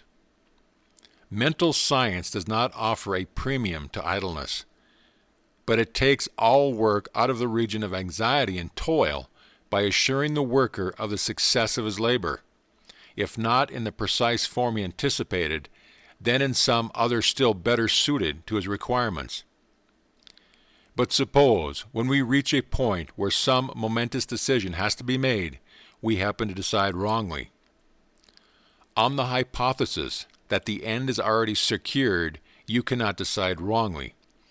Your right decision is as much one of the necessary steps in the accomplishment of the end as any of the other conditions leading up to it. And therefore, while being careful to avoid rash action, we may make sure that the same law which is controlling the rest of the circumstances in the right direction will influence our judgment into that direction also. To get good results, we must properly understand our relation to the great impersonal power we are using.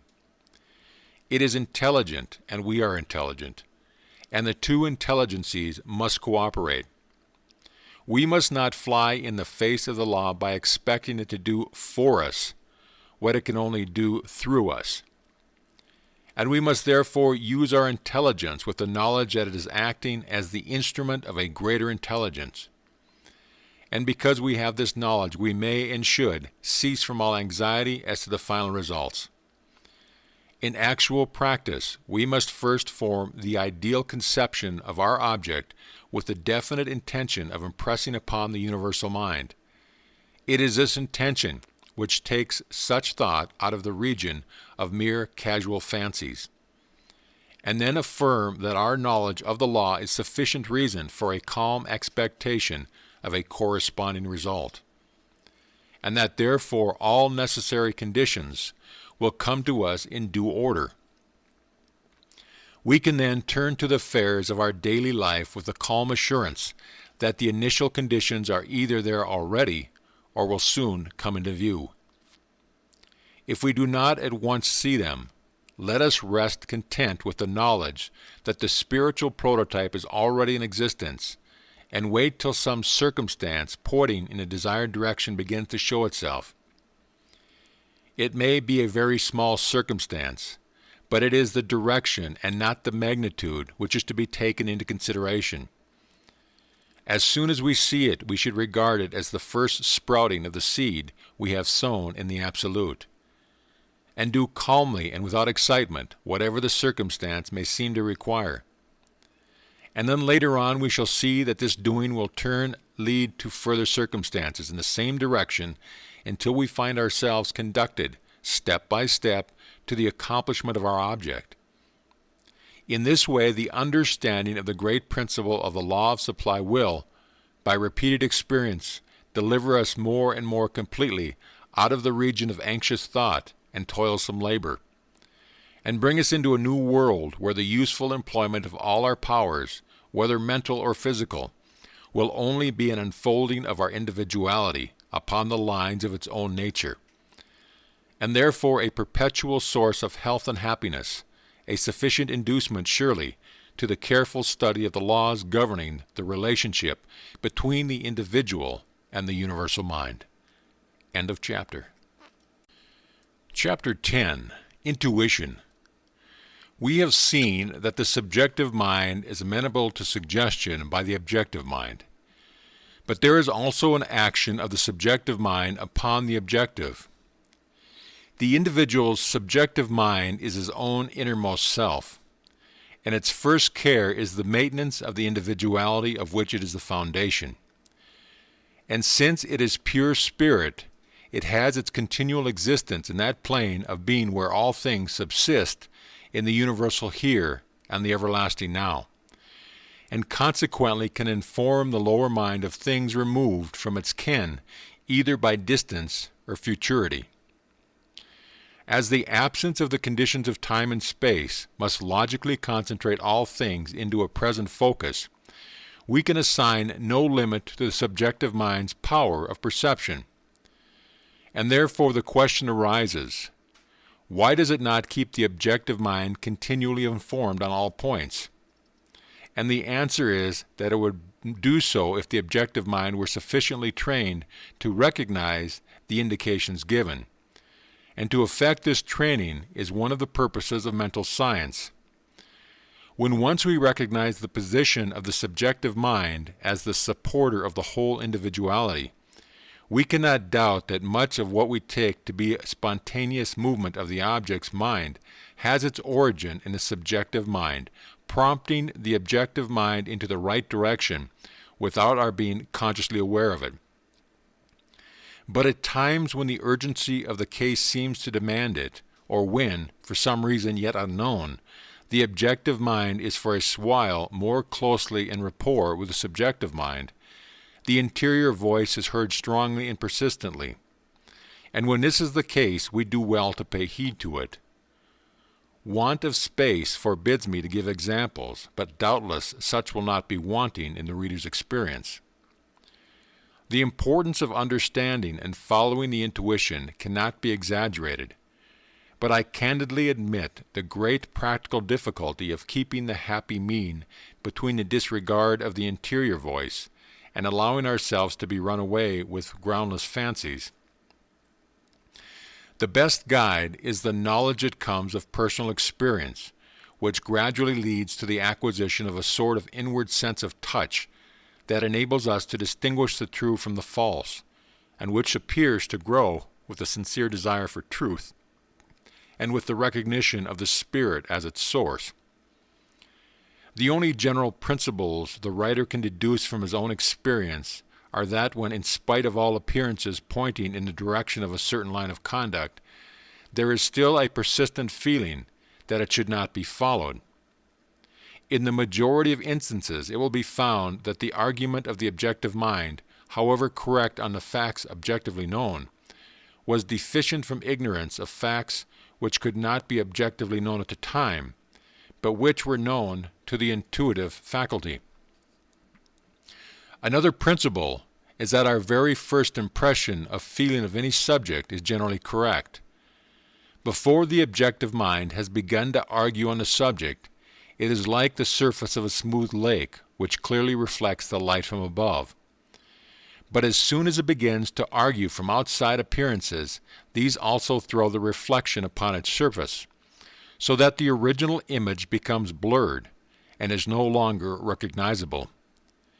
This first conception is very speedily lost, and it should therefore be carefully observed and registered in the memory with a view to testing the various arguments which will subsequently arise on the objective plane. It is, however, impossible to reduce so interior an action as that of the intuition to the form of hard and fast rules. And beyond carefully noting particular cases as they occur, probably the best plan for the student will be to include the whole subject of intuition in the general principle of the law of attraction, especially if he sees how this law interacts with that personal quality of universal spirit of which we have already spoken. End of chapter. Chapter 11. Healing. The subject of healing has been elaborately treated by many writers and fully deserves all the attention that has been given to it. But the object of these lectures is rather to ground the student in those general principles on which all conscious use of the creative power of thought is based, than to lay down formal rules for specific applications of it. I will therefore examine the broad examples which appear to be common to the various methods of mental healing which are in use, each of which derives its efficacy not from the peculiarity of the method, but from it being such a method as allows the higher laws of nature to come into play. Now the principle universally laid down by all mental healers is, whatever various terms they may explain it, is that the basis of all healing is a change in belief. The sequence from which this results is as follows. The subjective mind is the creative faculty within us, and creates whatever the objective mind impresses upon it. The objective mind, or intellect, impresses its thought upon it. The thought is the expression of the belief. Hence, whatever the subjective mind creates is the reproduction externally of our beliefs. Accordingly, our whole object is to change our beliefs, and we cannot do this without some solid ground of conviction of the falsity of our old beliefs and of the truth of our new ones. And this ground we found is the law of causation, which I have endeavored to explain. The wrong belief which externalizes as sickness is the belief that some secondary cause, which is really only a condition, is a primary cause. The knowledge of the law shows that there is only one primary cause, and this is the factor which is in our own individuality we call subjective or subconscious mind. For this reason, I have insisted on the difference between placing an idea in the subconscious mind, that is, on the plane of the absolute and without reference to time and space, and placing the same idea in the conscious intellectual mind, which only perceives things as related to time and space. Now, the only conception you can have of yourself in the absolute or unconditional is as purely living spirit, not hampered by conditions of any sort, and therefore not subject to illness. And when this idea is firmly impressed on the subconscious mind, it will externalize it. The reason why this process is not always successful at the first attempt is that all our life we have been holding the false belief in sickness as a substantial entity in itself, and thus being a primary cause, instead of being merely a negative condition resulting from the absence of a primary cause. And a belief which has been ingrained from childhood cannot be eradicated at a moment's notice. We often find, therefore, that for some time after a treatment there is an improvement in the patient's health, and then the old symptom returns. This is because the new belief in his own creative faculty has not yet had time to penetrate down to the innermost depths of the subconscious mind, but has only partially entered it. Each succeeding treatment strengthens the subconscious mind in its hold of the new belief, until at last a permanent cure is effected. This is the method of self-treatment based on the patient's own knowledge of the law of his being. But there is not in all men this knowledge, or at any rate not such a full recognition of it as will enable them to give successful treatment to themselves. And in these cases the intervention of the healer becomes necessary. The only difference between the healer and the patient is that the healer has learned how to control the less self-conscious modes of the spirit by the more self-conscious mode, while the patient has not yet attained to this knowledge. And what the healer does is to substitute his own objective or conscious mentality, which is will joined to intellect, for that of the patient, and in this way to find entrance into his subconscious mind and impress upon it the suggestion of perfect health. The question then arises, how can the healer substitute his own conscious mind for that of the patient? And the answer shows the practical application of those very abstract principles which I have laid down in the earlier sections. Our ordinary conceptions of ourselves is that of an individual personality which ends where another personality begins. In other words, that the two personalities are entirely separate. This is an error. There is no such hard and fast line of demarcation between personalities, and the boundaries between one and another can be increased or reduced in rigidity according to will. In fact, they may be temporarily removed so completely that, for the time being, the two personalities become merged into one. Now, the action which takes place between healer and patient depends on this principle.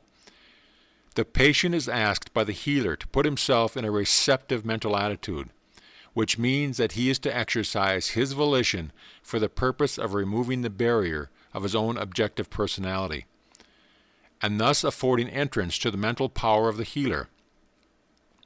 On his side also the healer does the same thing, only with this difference, that while the patient withdraws the barrier on his side with the intention of admitting a flowing in, the healer does so with the intention of allowing a flowing out. And thus, by the joint action of the two minds, the barriers of both personalities are removed, and the direction of the flow of volition is determined. That is to say, it flows from the healer as actively willing to give, towards the patient as passively willing to receive, according to the universal law of nature that the flow must always be from the plenum to the vacuum. The mutual removal of the external mental barrier between healer and patient is what is termed establishing a rapport between them. And here we find one of the most valuable practical applications of the principle laid down earlier in this book. The pure spirit is present in its entirety at every point simultaneously. It is for this reason that as soon as the healer realizes that the barriers of external personality between himself and his patient has been removed, he can then speak to the subconscious mind of the patient as though it were his own. For both being pure spirit, the thought and their identity makes them identical. And both are concentrated into a single entity at a single point upon which the conscious mind of the healer can be brought to bear, according to the universal principle of the control of the subjective mind by the objective mind through suggestion. It is for this reason I have insisted on a distinction between pure spirit, or spirit conceived of apart from extension in any matrix, and the conception of it as so extended. If we concentrate our mind upon the diseased condition of that patient, we are thinking of him as a separate personality, and are not fixing our mind upon the conception of him as pure spirit, which will afford us effectual entry into his spring of being. We must therefore withdraw our thoughts from the contemplation of symptoms, and indeed from his corporeal personality altogether, and must think of him as a purely spiritual individuality, and as such entirely free from subjugation to any conditions, and consequently as voluntarily externalizing the conditions most expressive of the vitality and intelligence which pure spirit is. Thinking of him thus, we then make mental affirmation that he shall build up outwardly the correspondence of that perfect vitality which he himself knows to be inwardly. And this suggestion, being impressed by the healer's conscious thought, while the patient's conscious thought is at the same time impressing the fact that he is receiving the active thought of the healer, the result is that the patient's subconscious mind becomes thoroughly imbued with the recognition of his own life-giving power, and according to the recognized law of subjective mentality, proceeds to work out of this suggestion into external manifestation, and thus health is substituted for sickness. It must be understood that the purpose of the process here described is to strengthen the subject's individuality, not to dominate it. To use it for domination is inversion, bringing its appropriate penalty to the operator. In this description, I have contemplated the case where the patient is consciously cooperating with the healer, and it is in order to obtain this cooperation that the mental healer usually makes a point of instructing the patient in a broad principle of mental science, if he is not already acquainted with him. But this is not always advisable or possible. Sometimes the statement of principles opposed to existing prejudices arouses opposition, and any active antagonism on the patient's part must tend to intensify the barrier of conscious personality, which it is the healer's first object to remove. In these cases, nothing is so effective as absent treatment. If the student has grasped all that has been said on the subject of spirit and matter, he will see that in mental treatment time and space count for nothing, because the whole action takes place on a plane where these conditions do not obtain, and it is therefore quite immaterial whether the patient be in the immediate presence of the healer or in a distant country. Under these circumstances, it is found by experience that one of the most effectual modes of mental healing is by treatment during sleep, because then the patient's whole system is naturally in a state of relaxation, which prevents him offering any conscious opposition to the treatment. And by the same rule, the healer also is able to treat even more effectively during his own sleep than while waking. Before going to sleep, he firmly impresses on his subjective mind that it is to convey curative suggestions to the subjective mind of the patient. And then, by the general principle of the relationship between subjective and objective mind, this suggestion is carried out during the all hours that the conscious individuality is wrapped in repose. This method is applicable to young children to whom the principles of the science cannot be explained, and also to persons at a distance. And indeed, the only advantage gained by the personal meeting of the patient and the healer is in the instruction that can be orally given, or when the patient is at the very early stage of knowledge, where the healer's visible presence conveys the suggestion that something is then being done which could not be done in his absence. Otherwise, the presence or absence of the patient are matters perfectly indifferent. The student must always recollect that the subconscious mind does not have to work through the intellect or conscious mind to produce its curative effects. It is part of the all-pervading creative force of nature, while the intellect is not creative but distributive. From mental healing, it is but a step to telepathy, clairvoyance, and other kindred manifestations of transcendental power, which are from time to time exhibited by the subjective entity, and which follow laws as accurate as those which govern that which we are accustomed to consider our more normal faculties. But these subjects do not properly fall within the scope of the book, whose purpose is to lay down the broad principles which underlie all spiritual phenomena. Until these are more clearly understood, the student cannot profitably attempt the detailed study of the more interior powers. For to do so without a firm foundation of knowledge and some experience in its practical application would only be to expose himself to unknown dangers, and would be contrary to the scientific principle that the advance in the unknown can only be made from the standpoint of the known. Otherwise, we only come into confused region of guesswork without any clearly defined principles for our guidance. End of chapter. Chapter 10. The Will. The will is of such primary importance that the student should be on his guard against any mistakes as to the position which it holds in the mental economy. Many writers and teachers insist on willpower as though we were the creative faculty. No doubt intense willpower can evolve certain external results, but like all other methods of compulsion, it lacks the permanency of natural growth. The appearances, forms, and conditions produced by merely intensity of willpower will only hang together so long as the compelling force continues. But let it be exhausted or withdrawn, and the elements thus forced into unnatural combinations will at once fly back to their proper affinities. The form created by compulsion never had the germ of vitality in itself, and is therefore dissipated as soon as the external energy which supported it is withdrawn. The mistake is in attributing the creative power to the will, or perhaps I should say in attributing the creative power to ourselves at all. The truth is that man never creates anything. His function is not to create, but to combine and distribute that which is already in being. And what we call our creations are new combinations of already existing material, whether mental or corporeal.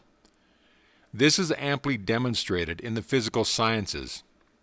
No one speaks of creating energy, but only of transforming one form of energy into another. And if we realize this as a universal principle, we shall see that on the mental plane as well as on the physical, we never create energy, but only provide the conditions by which the energy already existing in one mode can exhibit itself in another. Therefore, what, relatively to man, we call his creative power, is that receptive attitude of expectancy, which, so to say, makes a mold into which the plastic and as yet undifferentiated substance can flow and take the desired form. The will has much the same place in our mental machinery that the tool holder has in the power lathe.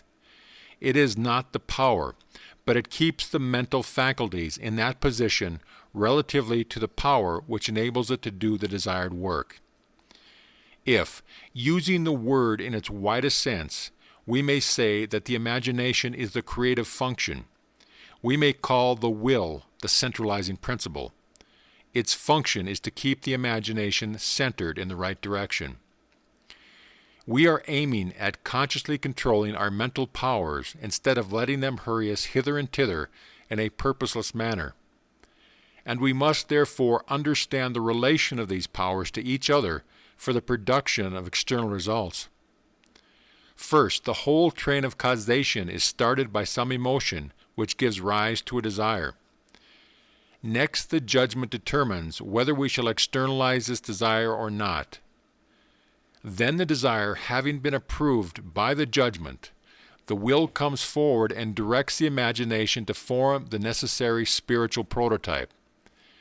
And the imagination thus centered on a particular object creates the spiritual nucleus, which in its turn acts as a center round which the forces of attraction begin to work, and continue to operate until, by the law of growth, the concrete result becomes perceptible to our external senses.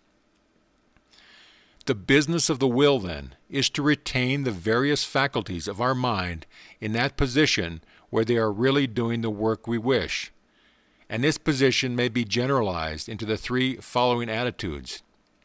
Either we wish to act upon something, or to be acted on by it, or to maintain a neutral position. In other words, we either intend to project a force or receive a force, or keep a position of inactivity relative to some particular object. Now the judgment determines which of these three positions we shall take: the consciously active, the consciously receptive, or the consciously neutral. And then the function of the will is simply to maintain the position we have determined upon. And if we maintain any given mental attitude, we may reckon with all certainty on the law of attraction drawing to us those correspondences which exteriorize, symbolize the attitude in question. This is very different from the semi-animal screwing up of the nervous forces, which with some people stands for willpower. It implies no strain on the nervous system and is consequently not followed by any sense of exhaustion. The willpower, when transferred from the region of the lower mentality to the spiritual plane, becomes simply a calm and peaceful determination to retain a certain mental attitude in spite of all temptations to the contrary, knowing that by doing so the desired result will certainly appear. The training of the will and its transference from the lower to the higher plane of our nature are among the first objects of mental science. The man is summed up in his will. Whatever he does by his own will is his own act. Whatever he does without the consent of his will is not his own act, but that of the power by which his will was coerced. But we must recognize that, on the mental plane, no other individuality can obtain control over our will unless we first allow it to do so. And it is for this reason that all legitimate use of mental science is towards the strengthening of the will, whether in ourselves or others, and bringing it under the control of an enlightened reason. When the will realizes its power to deal with first cause, it is no longer necessary for the operator to state to himself in extenso all the philosophy of its action every time he wishes to use it. But knowing that the trained will is a tremendous spiritual force acting on the plane of first cause, he simply expresses his desire with the intention of operating on that plane, and knows that the desire thus expressed will in due time externalize itself as concrete fact. He now sees that the point which really demands his earnest attention is not whether he possesses the power of externalizing any result he chooses, but of learning to choose wisely what result to produce. For let us not suppose that even the highest powers will take us out of the law of cause and effect. We can never set any cause in motion without calling forth those effects which it already contains in embryo, and which will again become causes in their turn, thus producing a series which must continue to flow on until it is cut short by bringing into operation a cause of an opposite character to the one which originated it.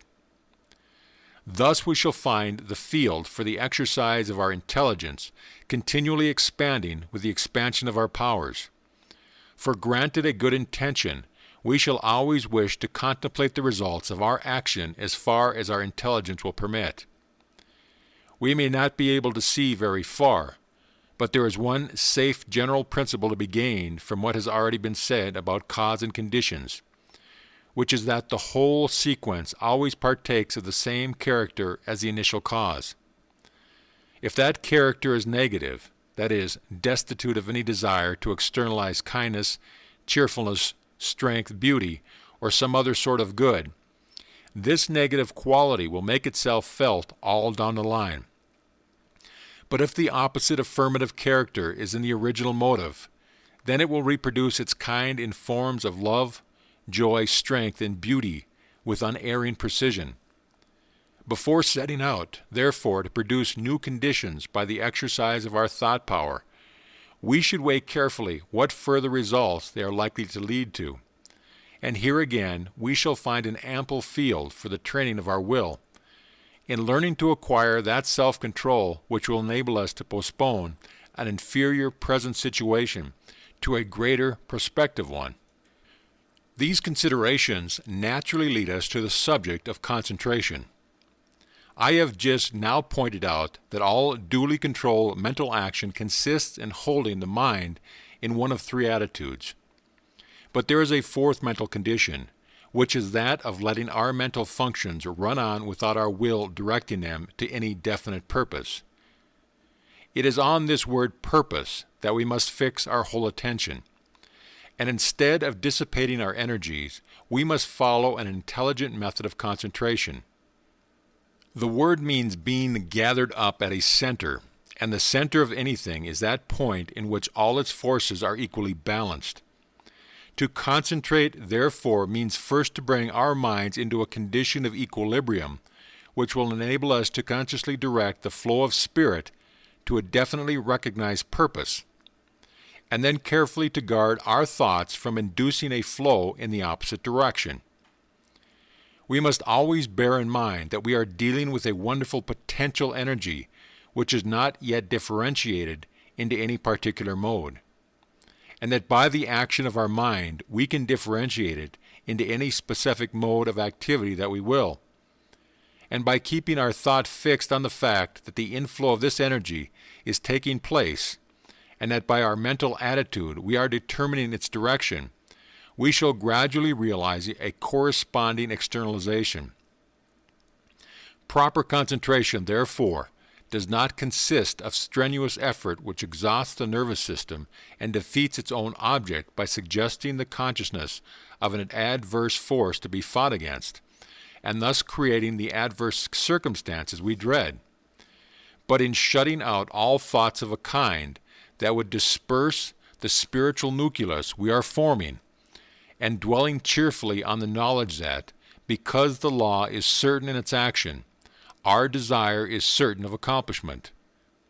The other great principle to be remembered is that concentration is for the purpose of determining the quality we are going to give the previously undifferentiated energy, rather than to arrange the specific circumstances of its manifestation. That is the work of the creative energy itself, which will build up its own forms of expression quite naturally if we allow it, thus saving us a great deal of needless anxiety. What we really want is expansion in a certain direction, whether of health, wealth, or whatnot. And so long as we get this, what does it matter whether it reaches us through some channel which we thought we could reckon upon, or through some other whose existence we had not suspected? It is the fact that we are concentrating energy of a particular kind for a particular purpose that we should fix our minds upon, and not look upon any specific details as essential to the accomplishment of our object. These are the two golden rules regarding concentration, but we must not suppose that because we have to be on our guard against idle drifting, there is to be no such thing as repose. On the contrary, it is during periods of repose that we accumulate strength for action. But repose does not mean a state of purposelessness. As pure spirit, the subjective mind never rests. It is only of the objective mind in its connection with the physical body that needs rest.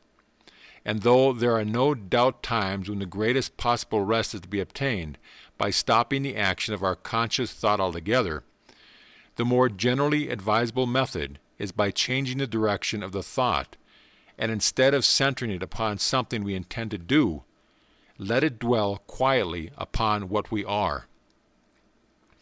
This direction of thought might, of course, develop into the deepest philosophical speculation, but it is not necessary that we should be always either consciously projecting our forces to produce some external effect or working out the details of some metaphysical problem. But we may simply realize ourselves as part of the universal livingness, and thus gain a quiet centralization, which, though maintained by a conscious act of volition, is the very essence of rest.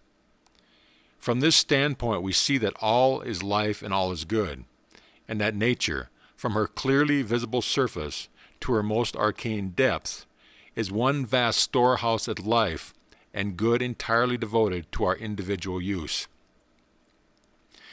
We have the key to all her treasures, and we can now apply our knowledge of the law of being without entering into all these details which are only needed for purpose of study. And doing so, we find it results in our having acquired the consciousness of our oneness with the whole. This is the great secret, and when we have fathomed it, we can enjoy our possession of the whole, or any part of it, because by our recognition we have made it and can increasingly make it our own. Whatever most appeals to us at any particular time or place is that mode of the universal living spirit with which at the moment we are most in touch. And realizing this, we shall draw from its stream of vital energy, which will make the very sensation of livingness a joy and will radiate from us as a sphere of vibration that can deflect all injurious suggestions on whatever plane.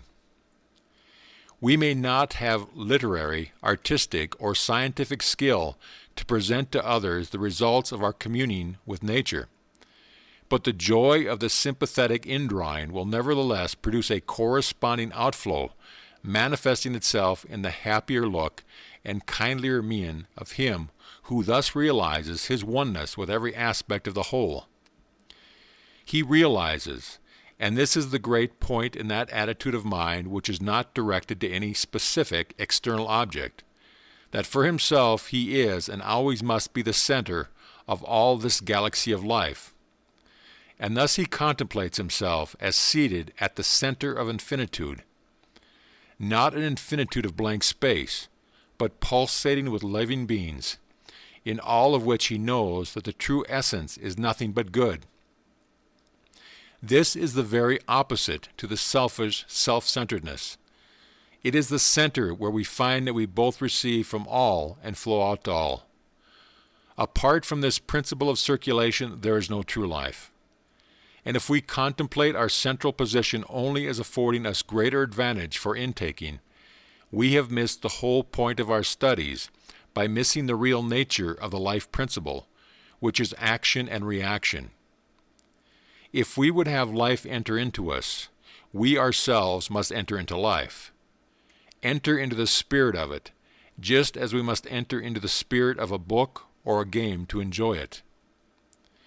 There can be no action at a center only. There must be a perpetual flowing out towards the circumference, and thence back again to the center to maintain a vital activity.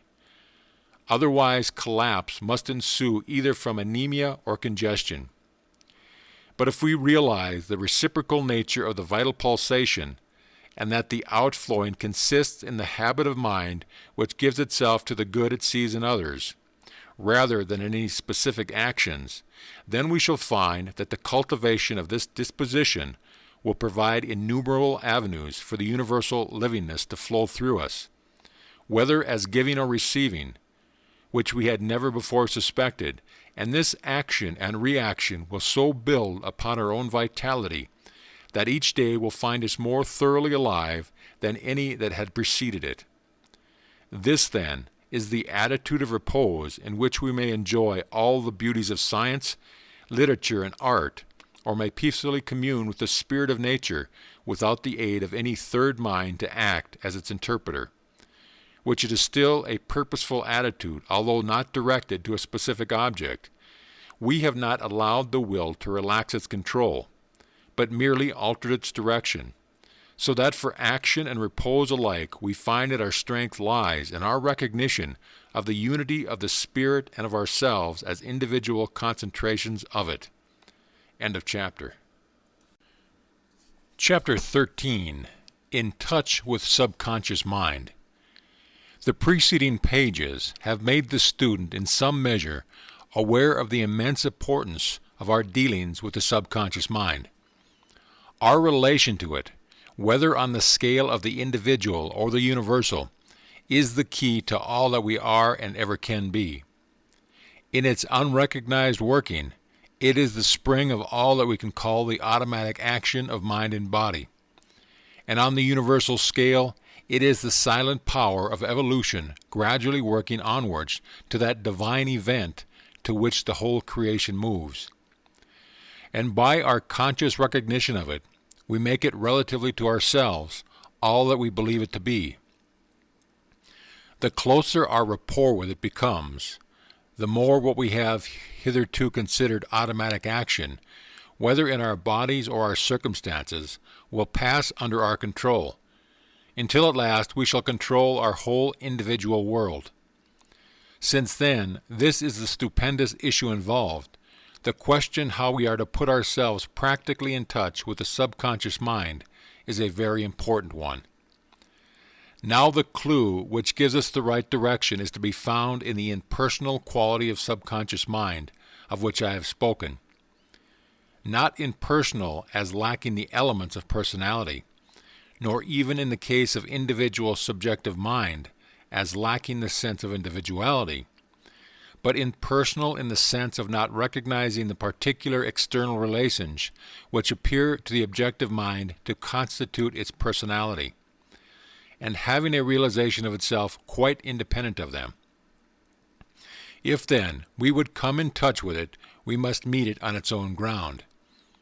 It can see things only from the deductive standpoint, and therefore cannot take note of the inductive standpoint from which we construct the idea of our external personality. And accordingly, if we put ourselves in touch with it, we cannot do so by bringing it down to the level of the external and non-essential, but only by rising to its own level on the plane of the interior and essential. How can this be done? Let two well-known writers answer. Rudyard Kipling tells us in his story of Kim how the boy used at times to lose his sense of personality by repeating to himself, "Who is Kim?" Gradually his personality would seem to fade, and he would experience a feeling of passing into a grander and a wider life, in which the boy Kim was unknown, while his own conscious individuality remained, only exalted and expanded to an inconceivable extent. And in Tennyson's Life by his son, we are told that at times the poet had a similar experience. We come into touch with the absolute exactly in proportion as we withdraw ourselves from the relative. They vary inversely to each other. For the purpose, then, of getting into touch with our subconscious mind, we must endeavor to think of ourselves as pure being, as that entity which interiorly supports the outward manifestations. And doing so, we shall realize that the essential quality of our pure being must be good. It is, in itself, pure life, and as such cannot desire anything detrimental to pure life under whatever form manifested. Consequently, the purer our intentions, the more readily we shall place ourselves in rapport with our subjective entity, and a fortiori, the same applies to that greater subconscious mind, of which our individual subjective mind is a particular manifestation. In actual practice, the process consists in first forming a clear conception in the objective mind of the idea we wish to convey to the subjective mind. Then, when this has been firmly grasped, endeavor to lose sight of all other facts connected with the external personality except the one in question, and then mentally address the subjective mind as though it were an independent entity, and impress upon it what you want to do or to believe. Everyone must formulate his own way of working, but one method, which is both simple and effective, is to say to the subjective mind, "This is what I want you to do. You will now step into my place and do it, bringing all your powers and intelligence to bear, and considering yourself to be none other than myself." Having done this, return to the realization of your own objective personality, and leave the subjective mind to perform its task in full confidence that by the law of its nature it will do so if not hindered by a repetition of contrary messages from the objective mind.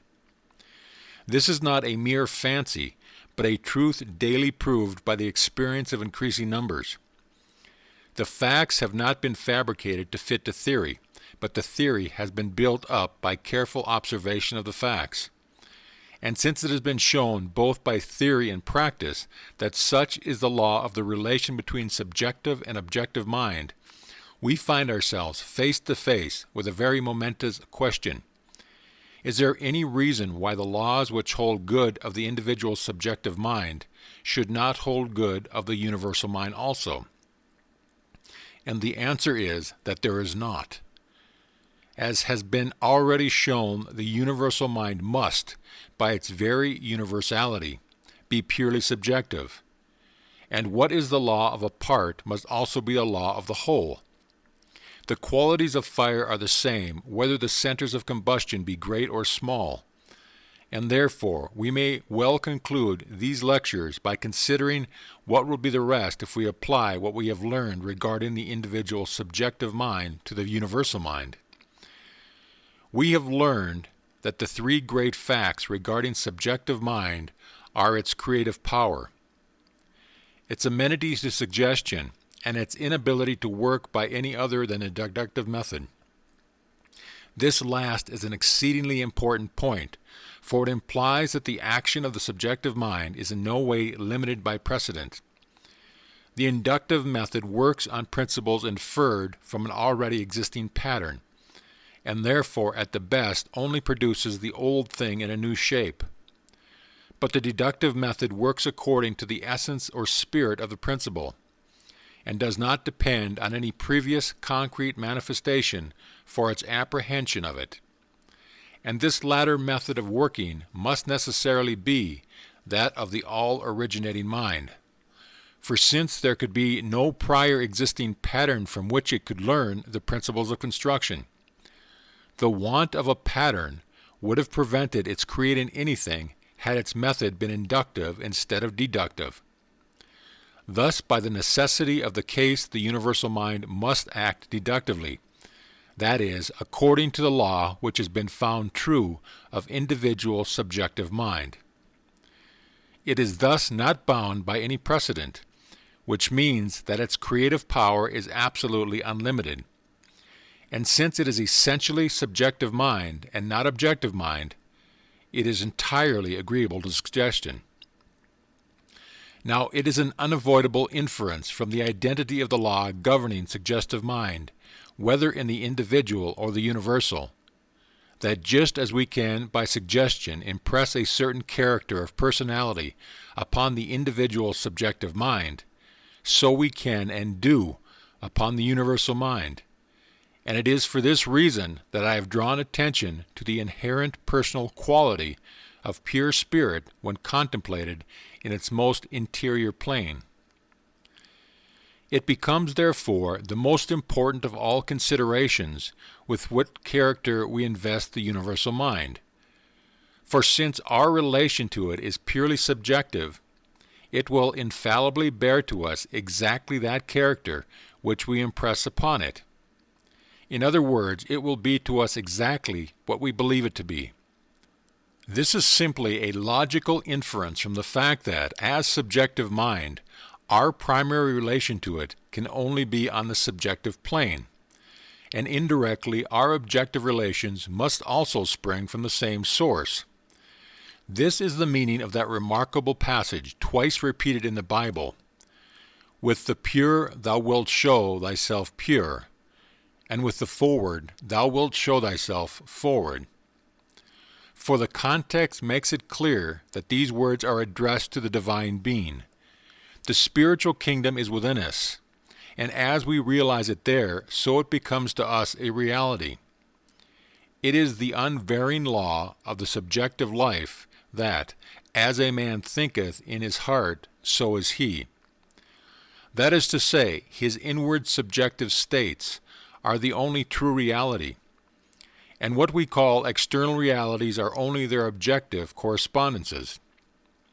If we thoroughly realize the truth that the universal mind must be to us exactly according to our conception of it, and that this relation is not merely imaginary, but by the law of subjective mind must be to us an actual fact and the foundation of all other facts, then it is impossible to overestimate the importance of the conception of the universal mind which we adopt. To the uninstructed, there is little or no choice. They form a conception in accordance with the tradition they have received from others, and until they have learned to think for themselves, they have to abide by the results of that tradition. For natural laws admit of no exceptions, and however faulty the traditional idea may be, its acceptance will involve a corresponding reaction upon the universal mind, which will in turn be reflected into the conscious mind and external life of the individual. But those who understand the law of the subject will have no one but themselves to blame if they do not derive all possible benefits from them. The greatest teacher of mental science the world has ever seen has laid down sufficiently plain rules for our guidance. With a knowledge of the subject whose depth can be appreciated only by those who themselves have some practical acquaintances with it, he bids his unlearned audiences, those common people who heard him gladly, picture to themselves the universal mind as a benign father, tenderly compassionate of all and sending the common bounties of nature alike on evil and good. But he also pictured it as exercising a special and peculiar care over those who recognize its willingness to do so. The very hairs of your head are all numbered, and ye are of more value than many sparrows. Prayer was to be made to the unseen being, not with doubt or fear, but with the absolute assurance of a certain answer. And no limit was to be set to its power or willingness to work for us. But to those who did not thus realize it, the great mind is necessarily the adversary who casts them into prison until they have paid the uttermost farthing. And thus in all cases the master impressed upon his hearers the exact correspondence of the attitude of this unseen power towards them with their own attitude towards it. Such teaching was not a narrow anthropomorphism, but the adaptation to the intellectual capacity of the unlettered multitude of the very deepest truth of what we now call mental science. And the basis of it all is the cryptic personality of spirit hidden throughout the infinite of nature under every form of manifestation. As unalloyed life and intelligence, it can be no other than good.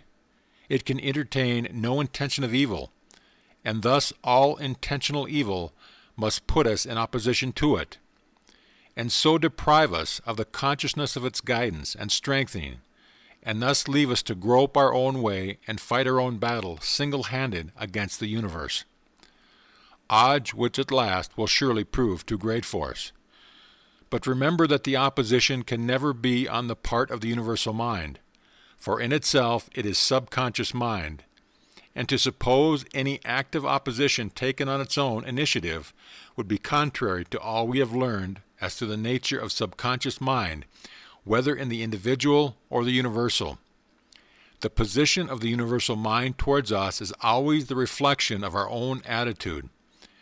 Therefore, although the Bible is full of threatening against those who persist in conscious opposition to the divine law of good, it is on the other hand full of promise of immediate and full forgiveness to all who change their attitude and desire to cooperate with the law of good so far as they know it. The laws of nature do not act vindictively, and through all theological formularies and traditional interpretations, let us realize that what we are dealing with is the supreme law of our own being. And it is on the basis of this natural law that we find such declarations as that in Ezekiel, which tells that if we forsake our evil ways, our past transgressions shall never again be mentioned to us. We are dealing with the great principles of our subjective being, and our misuse of them in the past can never make them change their inherent law of action. If our method of using them in the past has brought us sorrow, fear, and trouble, we have only to fall back on the law that if we reverse the cause, the effects will be reversed also. And so what we have to do is simply to reverse our mental attitude, and then endeavor to act up to the new one. The sincere endeavor to act up to our new mental attitude is essential, for we cannot really think in one way and act in another. But our repeated failures to fully act as we would wish must not discourage us. It is the sincere intention that is the essential thing, and this will in time release us from a bondage of suffering which at present seems almost insuperable. The initial step, then, consists in determining to picture the universal mind as the ideal of all we could wish it to be, both to ourselves and to others. Together with the endeavor to reproduce this ideal, however imperfectly, in our own life. And this step, having been taken, we can then cheerfully look upon it as our ever-present friend, providing all good, guarding from all danger, and guiding us with all counsel.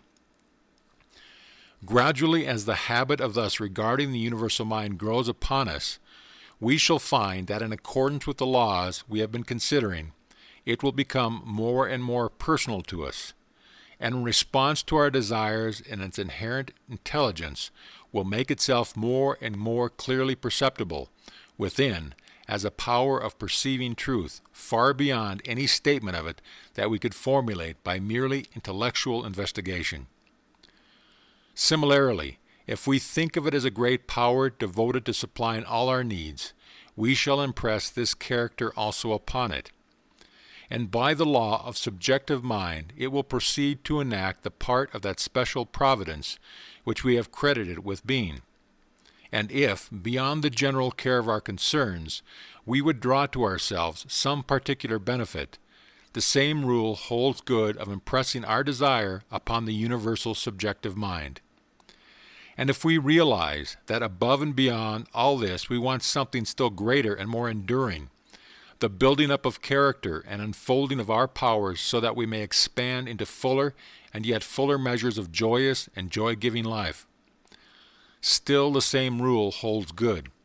Convey to the universal mind the suggestion of the desire, and by the law of relation between subjective and objective mind, this too will be fulfilled. And thus the deepest problems of philosophy brings us back to the old statement of the law. Ask, and ye shall receive. Seek, and ye shall find. Knock, and it shall be opened unto you. This is the summing up of the natural law of the relation between us and the divine mind. It is thus no vain boast that mental science can enable us to make our lives what we will. We must start from where we are now, and by rightly estimating our relation to the divine universal mind, we can gradually grow into any condition we desire, provided we first make ourselves in a habitual mental attitude the person who corresponds to those conditions. For we can never get over the law of correspondence, and the externalization will always be in accord with the internal principle that gives rise to it. And to this law there is no limit. What it can do for us day to day, it can do tomorrow. And through all the procession of tomorrows that lose themselves in the dim vistas of eternity, belief in limitation is the one and only thing that causes limitation, because we thus impress limitation upon the creative principle, and in proportion as we lay that belief aside our boundaries will expand, and increasing life and more abundant blessings will be ours. But we must not ignore our responsibilities. Trained thought is far more powerful than untrained, and therefore the more deeply we penetrate into mental science, the more carefully we must guard against all thoughts and words expressive of even the most modified form of ill will. Gossip, tale-bearing, sneering, laughter are not in accord with the principles of mental science. And similarly, even our smallest thoughts of good carry with them a seed of good, which will assuredly bear fruit in due time. This is not mere goody-goody, but an important lesson in mental science. For our subjective mind takes its color from our settled mental habits, and an occasional affirmation or denial would not be sufficient to change it, and we must therefore cultivate that tone which we see reproduced in our conditions, whether body, mind, or circumstance. In these lectures, my purpose has been not so much to give specific rules of practice as to lay down the broad general principles of mental science, which will enable the student to form rules for himself. In every walk of life, book knowledge is only a means to an end. Books can only direct us where to look and what to look for. But we must do the finding for ourselves. Therefore, if you have really grasped the principles of the science, you will frame rules of your own, which will give you a better result than any attempt to follow somebody else's method, which was successful in their hands precisely because it was theirs. Never fear to be yourself. If mental science does not teach you to be yourself, it teaches you nothing. Yourself, and yet more yourself, is what you want. Only with the knowledge that the true self includes the inner and higher self, which is always in immediate touch with the great divine mind. As Walt Whitman says, you are not all included between your hat and your boots. End of chapter. Author's note: the growing popularity of the Edinburgh lectures on mental science has led me to add to the present edition 3 more sections on body, soul, and spirit, which it is hoped will prove useful by rendering the principles of the interaction of these 3 factors somewhat clear. Chapter 14. The Body. Some students find it difficult to realize that mental action can produce any real effect upon material substance. But if this is not possible, there is no such thing as mental science, the purpose of which is to produce improved conditions both of body and environment, so that the ultimate manifestation aimed at is always one of demonstration upon the plane of the visible and concrete. Therefore, to afford conviction of an actual connection between the visible and the invisible, between the inner and the outer, is one of the most important points in the course of our studies. That such a connection must exist is proved by metaphysical argument in an answer to the question, how did anything ever come into existence at all? And the whole creation, ourselves included, stands as evidence to this great truth. But to many minds, merely abstract argument is not complete convincing, or at any rate it becomes more convincing if it is supported by something of a more concrete nature. And for such readers, I would give a few hints as to the correspondence between the physical and the mental. The subject covers a very wide area, and the limited space at my disposal will only allow me to touch on a few suggestive points. Still, these may be sufficient to show that the abstract argument has some corresponding facts at the back of it. One of the most convincing proofs I have seen is that afforded by the biometric, a little instrument invented by the eminent French scientist, the late Dr. Hippolyte Bardou, which shows the action of what he calls the vital current. His theory is that this force, whatever its actual nature may be, is universally present, and operates as a current of physical vitality perpetually, flowing with more or less energy through every physical organism, and which can, at any rate to some extent, be controlled by the power of the human will. The theory in all its minutiae is exceedingly elaborate, and has been described in detail in Dr. Bardou's published works. In a conversation I had with him about a year ago, he told me he was writing another book which would throw further light on the subject, but a few months later he passed over before it was presented to the world. The fact, however, which I wish to put to the reader, is the ocular demonstration of the connection between mind and matter, which an experiment with the biometer affords. The instrument consists of a bell glass, from the inside of which is suspended a copper needle by a fine silken thread. The glass stands on a wooden support, below which is a coil of copper wire, which, however, is not connected with any battery or any apparatus, and merely serves to condense the current. Below the needle, inside the glass, there is a circular card divided into degrees to mark the action of the needle. 2 of these instruments are placed side by side, but in no way connected, and the experimenter then holds out the fingers of both hands to within about an inch of the glass. According to the theory, the current enters at the left hand, circulates through the body, and passes out the right hand. That is to say, there is an indrawing at the left and a giving out at the right, thus agreeing with Reinbach's experiments on the polarity of the human body. I must confess, although I had read Dr. Bardot's book, Les Vibrations Humaines, I approached the instrument in a very skeptical frame of mind, but I was soon convinced of my error. At first, holding a mental attitude of entire relaxation, I found that the left needle was attracted through 20 degrees, while the right-hand needle, the one affected by the outgoing current, was repelled through 10 degrees. After allowing the instrument to return to its normal equilibrium, I again approached it with the purpose of seeing whether a change of mental attitude would in the least modify the flow of current. This time I assumed the strongest mental attitude I could with the intention of sending out a flow through the right hand, and the result was compared with the previous one was remarkable.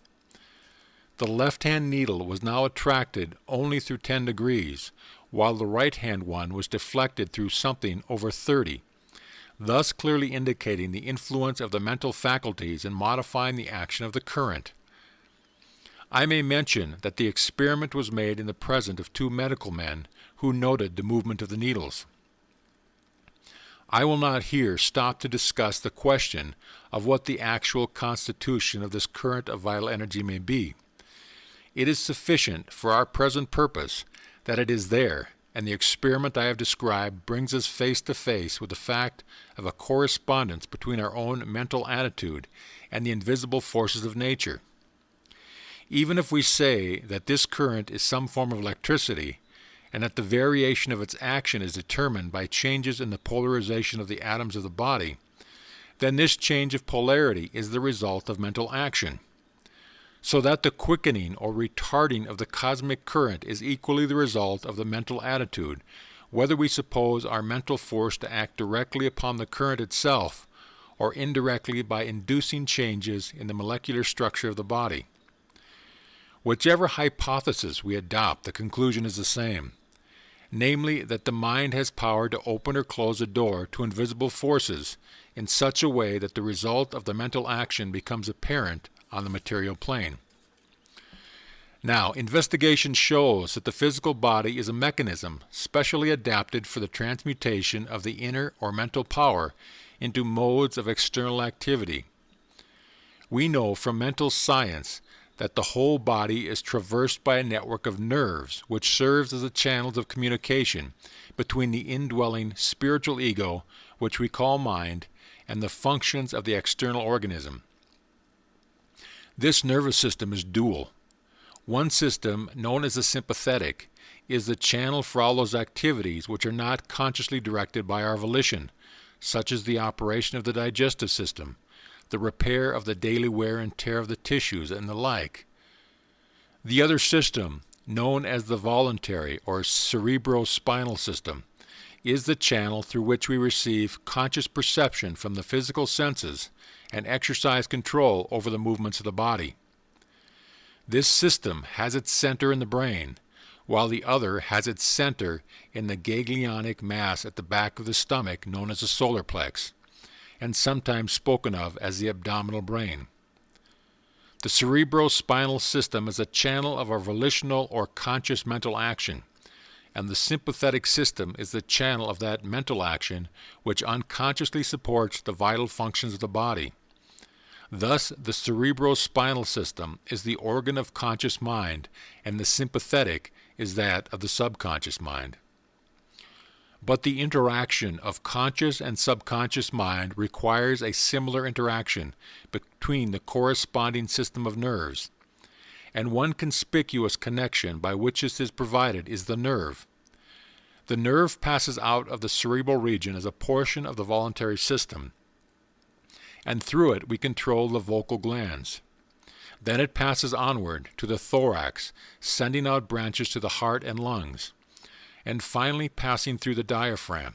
It loses the outer coating which distinguishes the nerves of the voluntary system and becomes identified with those of the sympathetic system, so forming a connecting link between the two and making the man physically a single entity. Similarly, different areas of the brain indicate their connections with the objective and subjective activities of the mind respectively. And speaking in a general way, we may assign the frontal portion of the brain to the former and the posterior portion to the latter, while the intermediate portion partakes of the character of both. The intuitional faculty has its correspondence in this upper area of the brain situated between the frontal and posterior portions, and physiologically speaking, it is here that intuitive ideas find entrance. These are more or less unformed and generalized in character, but are nevertheless perceived by the conscious mind. Otherwise, we should not be aware of them at all. Then the effort of nature is to bring these ideas into a more definite and usable shape, so the conscious mind lays hold of them and induces a corresponding vibratory current in the voluntary system of nerves. And this in turn induces a similar current in the involuntary system, thus handing the idea over to the subjective mind. The vibratory current, which had first descended from the apex of the brain to the frontal brain, and thus through the voluntary system to the solar plex, is now reversed and ascends from the solar plex through the sympathetic system to the posterior brain. This returned current indicating the action of the subjective mind. If we were to remove the surface portion of the apex of the brain, we should find immediate below it the shining belt of brain substance called the corpus callosum. This is the point of union between the subjective and objective, and as the current returns from the solar plexus to this point, it is restored to the objective portion of the brain in a fresh form which it has acquired by the silent alchemy of the subjective mind. Thus the conception, which was at first only vaguely recognized, is restored to the objective mind in a definite and workable form. And then the objective mind, acting through the frontal brain, the area of comparison and analysis, proceeds to work upon a clearly perceived idea and to bring out the potentialities that are latent in it. It must of course be borne in mind that I am here speaking of the mental ego in that mode of its existence with which we are most familiar, that is, as clothed in flesh, though there may be much to say as to other modes of its activity. But for our daily life we have to consider ourselves as we are in the aspect of life. And from this point of view, the physiological correspondence of the body to the action of the mind is an important item, and therefore, although we must always remember that the origin of ideas is purely mental, we must not forget that on the physical plane, every mental action implies a corresponding molecular action in the brain and in the twofold nervous system.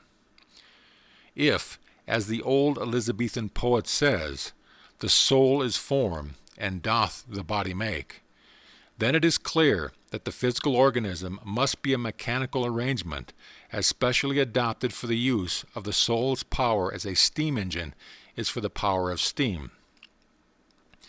And it is the recognition of this reciprocity between the two that is the basis of all spiritual or mental healing, and therefore the study of this mechanical adaptation is an important branch of mental science. Only we must not forget that it is the effect and not the cause. At the same time, it is important to remember that such a thing as reversal of the relation between cause and effect is possible, just as the same apparatus may be made to generate mechanical power by the application of electricity, or to generate electricity by the application of mechanical power.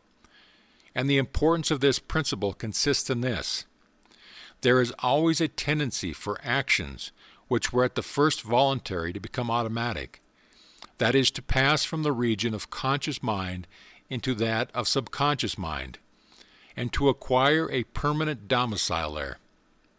Professor Elmer Gates of Washington has demonstrated this physiology in his studies of brain formation. He tells us that every thought produces a slight molecular change in the substance of the brain, and the repetition of the same sort of thought causes a repetition of the same molecular action until at last a veritable channel is formed in that brain substance, which can only be eradicated by a reverse process of thought. In this way, grooves of thought are very literal things, and when once established, the vibrations of the cosmic currents flow automatically through them, and thus react upon the mind by a process the reverse of that which our voluntary and intentional indrawings from the invisible is affected. In this way are formed what we call habits, and hence the importance of controlling our thinking and guarding it against undesirable ideas. But on the other hand, this reactionary process may be used to confirm good and life-giving modes of thought, so that by a knowledge of its laws we may enlist even the physical body itself in the building up of that perfectly whole personality, the attainment of which is the aim and object of our studies. End of chapter. Chapter 15. The Soul. Having now obtained a glimpse of the adaptation of the physical organism to the action of the mind, we must next realize that the mind itself is an organism which is in like manner adapted to the action of a still higher power. Only here the adaptation is one of mental faculty. As with other invisible forces, all we can know of the mind is by observing what it does, but with this difference, that since we ourselves are this mind, our observation is an interior observation of states of consciousness. In this way we recognize certain faculties of our mind, the working order in which I have considered earlier, but to the point to which I could now draw attention is that these faculties always work under the influence of something which stimulates them. And this stimulus may come either from without through the external senses, or from within by the consciousness of something not perceptible of the physical plane. Now the recognition of these interior sources of stimulus to our mental faculties is an important branch of mental science, because the mental action thus set up works just as accurately through the physical correspondence as those which start from the recognition of external facts, and therefore the control and right direction of these inner perceptions is a matter of the first moment. The faculties most immediately concerned are the intuition and the imagination. But it is at first difficult to see how the intuition, which is entirely spontaneous, can be brought under the control of the will. Of course, the spontaneous of the intuition cannot in any way be inferred with, for if it ceased to act spontaneously, it would cease to be the intuition. Its province is, as it were, to capture ideas from the infinite and present them to the mind to be dealt with at its discretion. In our mental constitution, the intuition is the point of origination, and therefore for it to cease to act spontaneously would be for it to cease to act at all. But the experience of a long succession of observers shows that the intuition can be trained so as to acquire increased sensitiveness in some particular direction, and the choice of the general direction is determined by the will of the individual. It will be found that the intuition works most readily in respect to those subjects which most habitually occupy our thought. And according to the physiological correspondence which have been considering, this might be accounted for on the physical plane by the formation of brain channels specifically adopted for the induction in the molecular system of vibrations corresponding to the particular class of ideas in question. But of course we must remember that the ideas themselves are not caused by the molecular changes, but on the contrary are the cause of them. It is in this translation of thought action into physical action that we are brought face to face with the eternal mystery of the descent of spirit into matter, and that though we may trace matter through successive degrees of refinement till it becomes what, in comparison with those denser modes that we are most familiar, we might call a spiritual substance, yet at the end of it is not the intelligent thinking principle itself. The criterion is in the word vibrations.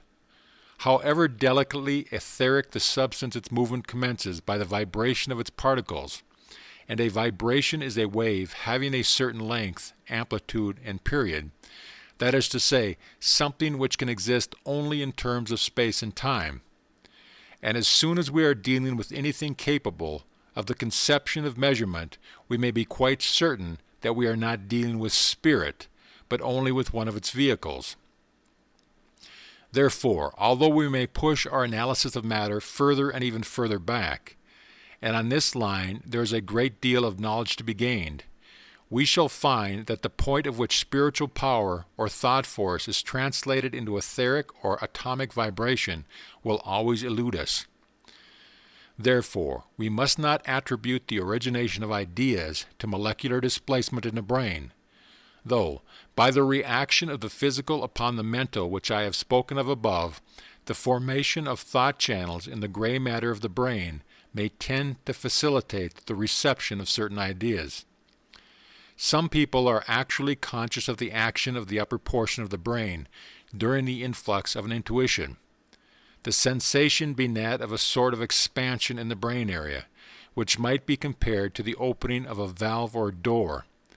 But all attempts to induce the inflow of intuitive ideas by the physiological expedient of trying to open this valve by the exercise of the will should be discouraged as likely to prove injurious to the brain. I believe some Oriental systems advocate this method, but we may well trust the mind to regulate the action of its physical channels in a manner suitable to its own requirement, instead of trying to manipulate the mind by the unnatural forcing of its mechanical instrument. In all our studies on these lines, we must remember that development is always by perfectly natural growth, and is not brought about by unduly straining any portion of the system. The fact, however, remains that the intuition works most freely in that direction in which we most habitually concentrate our thought. And in practice, it will be found that the best way to cultivate the intuition in any particular direction is to meditate upon the abstract principles of that particular class of subjects, rather than only to consider the particular case. Perhaps the reason is that particular cases have to do with specific phenomena. That is, with the law working under certain limiting conditions, whereas the principles of the law are not limited by local conditions, and so habitual meditation on them sets our intuition free to range in an infinitude where the conception of antecedent conditions does not limit it. Anyway, whatever may be the theoretical explanation, you will find that the clear grasp of abstract principles in any direction has a wonderfully quickening effect upon the intuition in that particular direction. The importance of recognizing our power of thus giving direction to the intuition cannot be exaggerated. For if the mind is attuned to sympathy with the highest phases of spirit, this power opens the door to limitless possibilities of knowledge. In its highest workings, intuition becomes inspiration, and a certain great records of fundamental truth and supreme mysteries, which have come down to us from thousands of generations bequeathed by deep thinkers of old, can only be accounted for on the supposition that their earnest thought on the originating spirit, coupled with a reverent worship of it, open the door, through their intuitive faculty, to the most sublime inspirations regarding the supreme truths of the universal, both with respect to the evolution of the cosmos and to the evolution of the individual. Among such records explanatory of the supreme mysteries, three stand out preeminent, all bearing witness to the same one truth, and each throwing light upon the other. And these three are the Bible, the Great Pyramid, and the pack of cards. A curious combination, some will think, but I hope in another volume of this series to be able to justify my present statement. I allude to these three records here because the unity of principle which they exhibit, notwithstanding their wide divergence of method, affords a standing proof that the direction taken by the intuition is largely determined by the will of the individual opening the mind in that particular direction. Very closely allied to this intuition is the faculty of imagination. This does not mean mere fancies, which we dismiss without further considerations, but our power of forming mental images upon which we dwell. These, as I have said in earlier part of this book, form a nucleus which, on its own plane, calls into action the universal law of attraction, thus giving rise to the principle of growth. The relation of the intuition to the imagination is that the intuition grasps an idea from the great universal mind, in which all things subsist as potentials, and presents it to the imagination in its essence rather than in definite form. And then our image-building faculty gives it a clear and definite form, which it presents before the mental image, and which we then vivify by letting our thought dwell upon it, thus infusing our own personality into it, and so providing that personal element through which the specific action of the universal law relatively to the particular individual always takes place.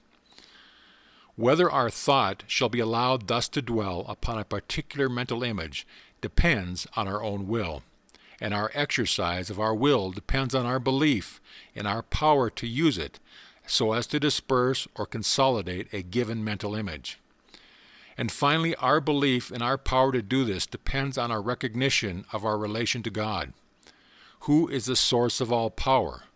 For it is an invariable truth that our life will take its whole form, tone, and color from our conception of God, whether that conception be positive or negative, and the sequence by which it does so is that now given.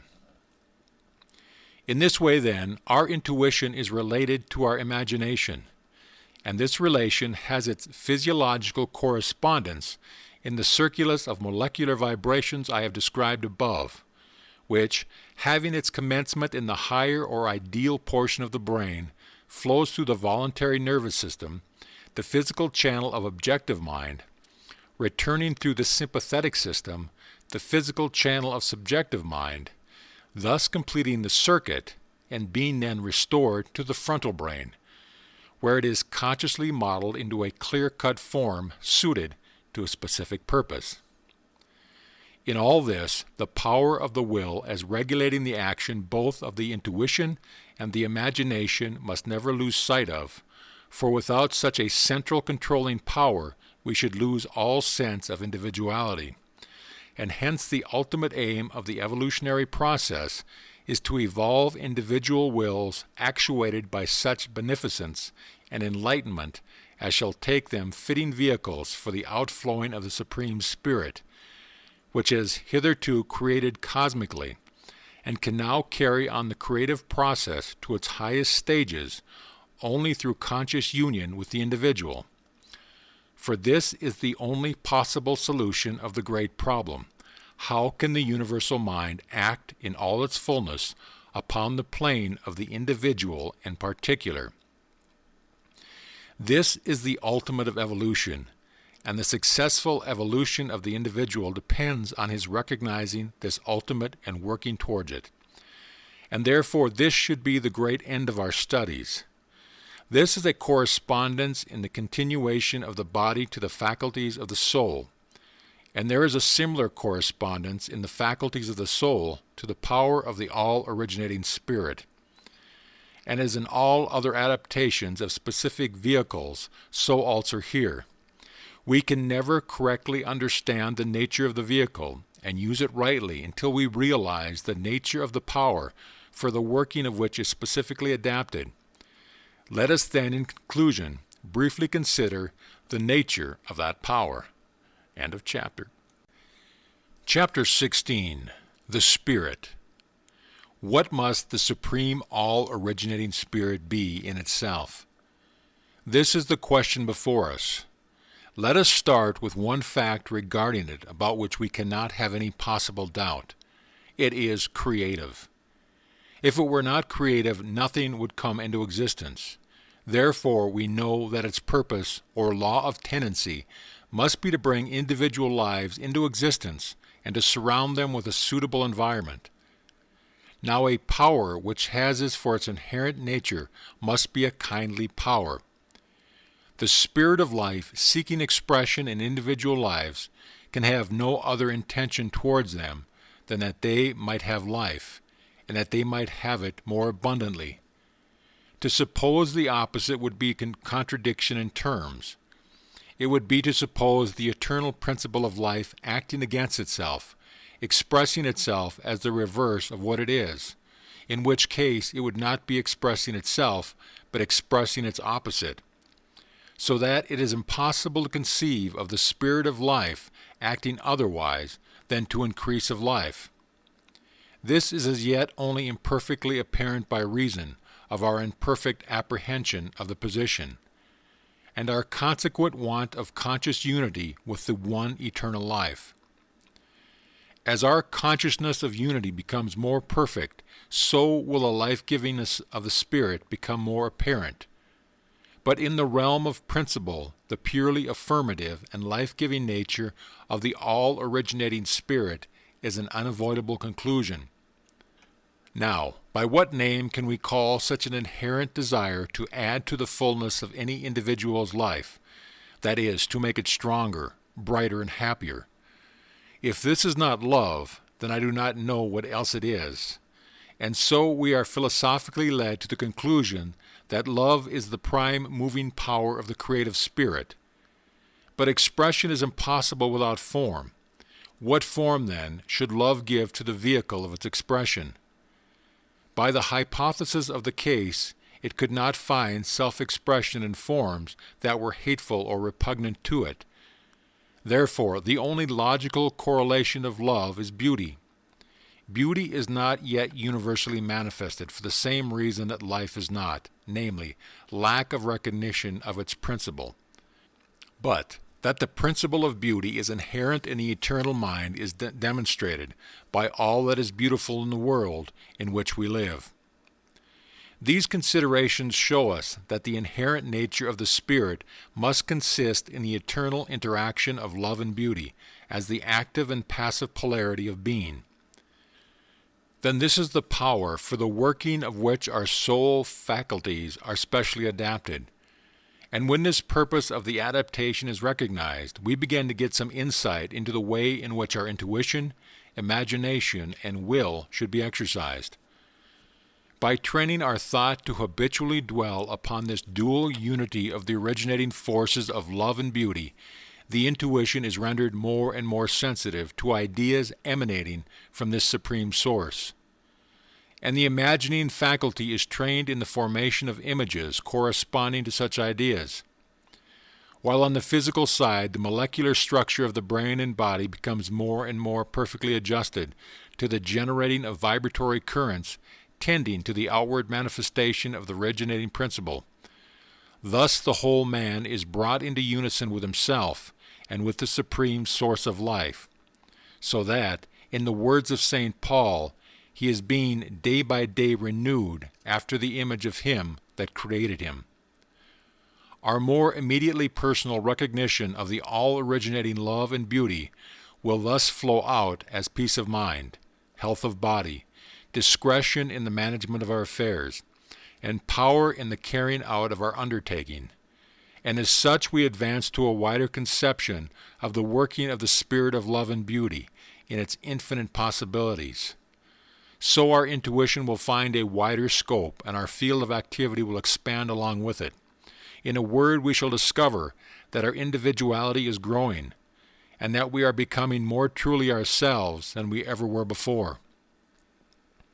The question of the specific lines on which the individual may be most perfectly trained into such recognition of his true relation to the all-embracing spirit of life is therefore of supreme importance. But it is also of such magnitude that even to briefly sketch its broad outlines would require a volume to itself, and I will therefore not attempt to enter upon it here, my present purpose being only to offer some hints of the principles underlying that wonderful threefold unity of body, mind, and spirit, which we all know ourselves to be. We are as yet only at the commencement of the path which leads to the realization of this unity in the full development of all its powers, but others have trodden the way before us, from whose experiences we may learn, and not least among these was the illustrious founder of the most Christian fraternity of the Rosicrucians.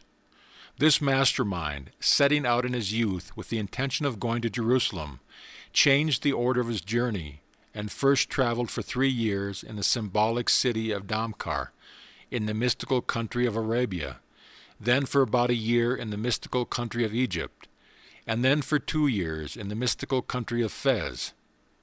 Then, having during these 6 years learned all that was to be acquired in those countries, he returned to his native land of Germany, where on the basis of the knowledge he had thus gained, he founded the fraternity R.C., for whose instruction he wrote the mystical books M and T.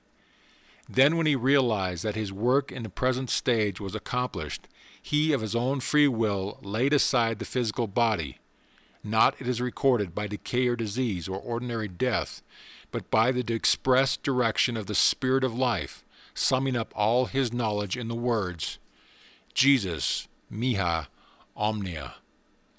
And now his followers await the coming of the artist Elias, who shall bring the magnum opus to its completion. Let him that readeth understand. This ends the Edinburgh Lecture on Mental Science by Thomas Troward. This audio presentation of the Edinburgh Lectures of Mental Science has been brought to you by audioenlightenment.com. Copyright 2011, all rights reserved. This audio presentation has been brought to you by audioenlightenment.com and has been recorded for the exclusive use of Audio Enlightenment members only.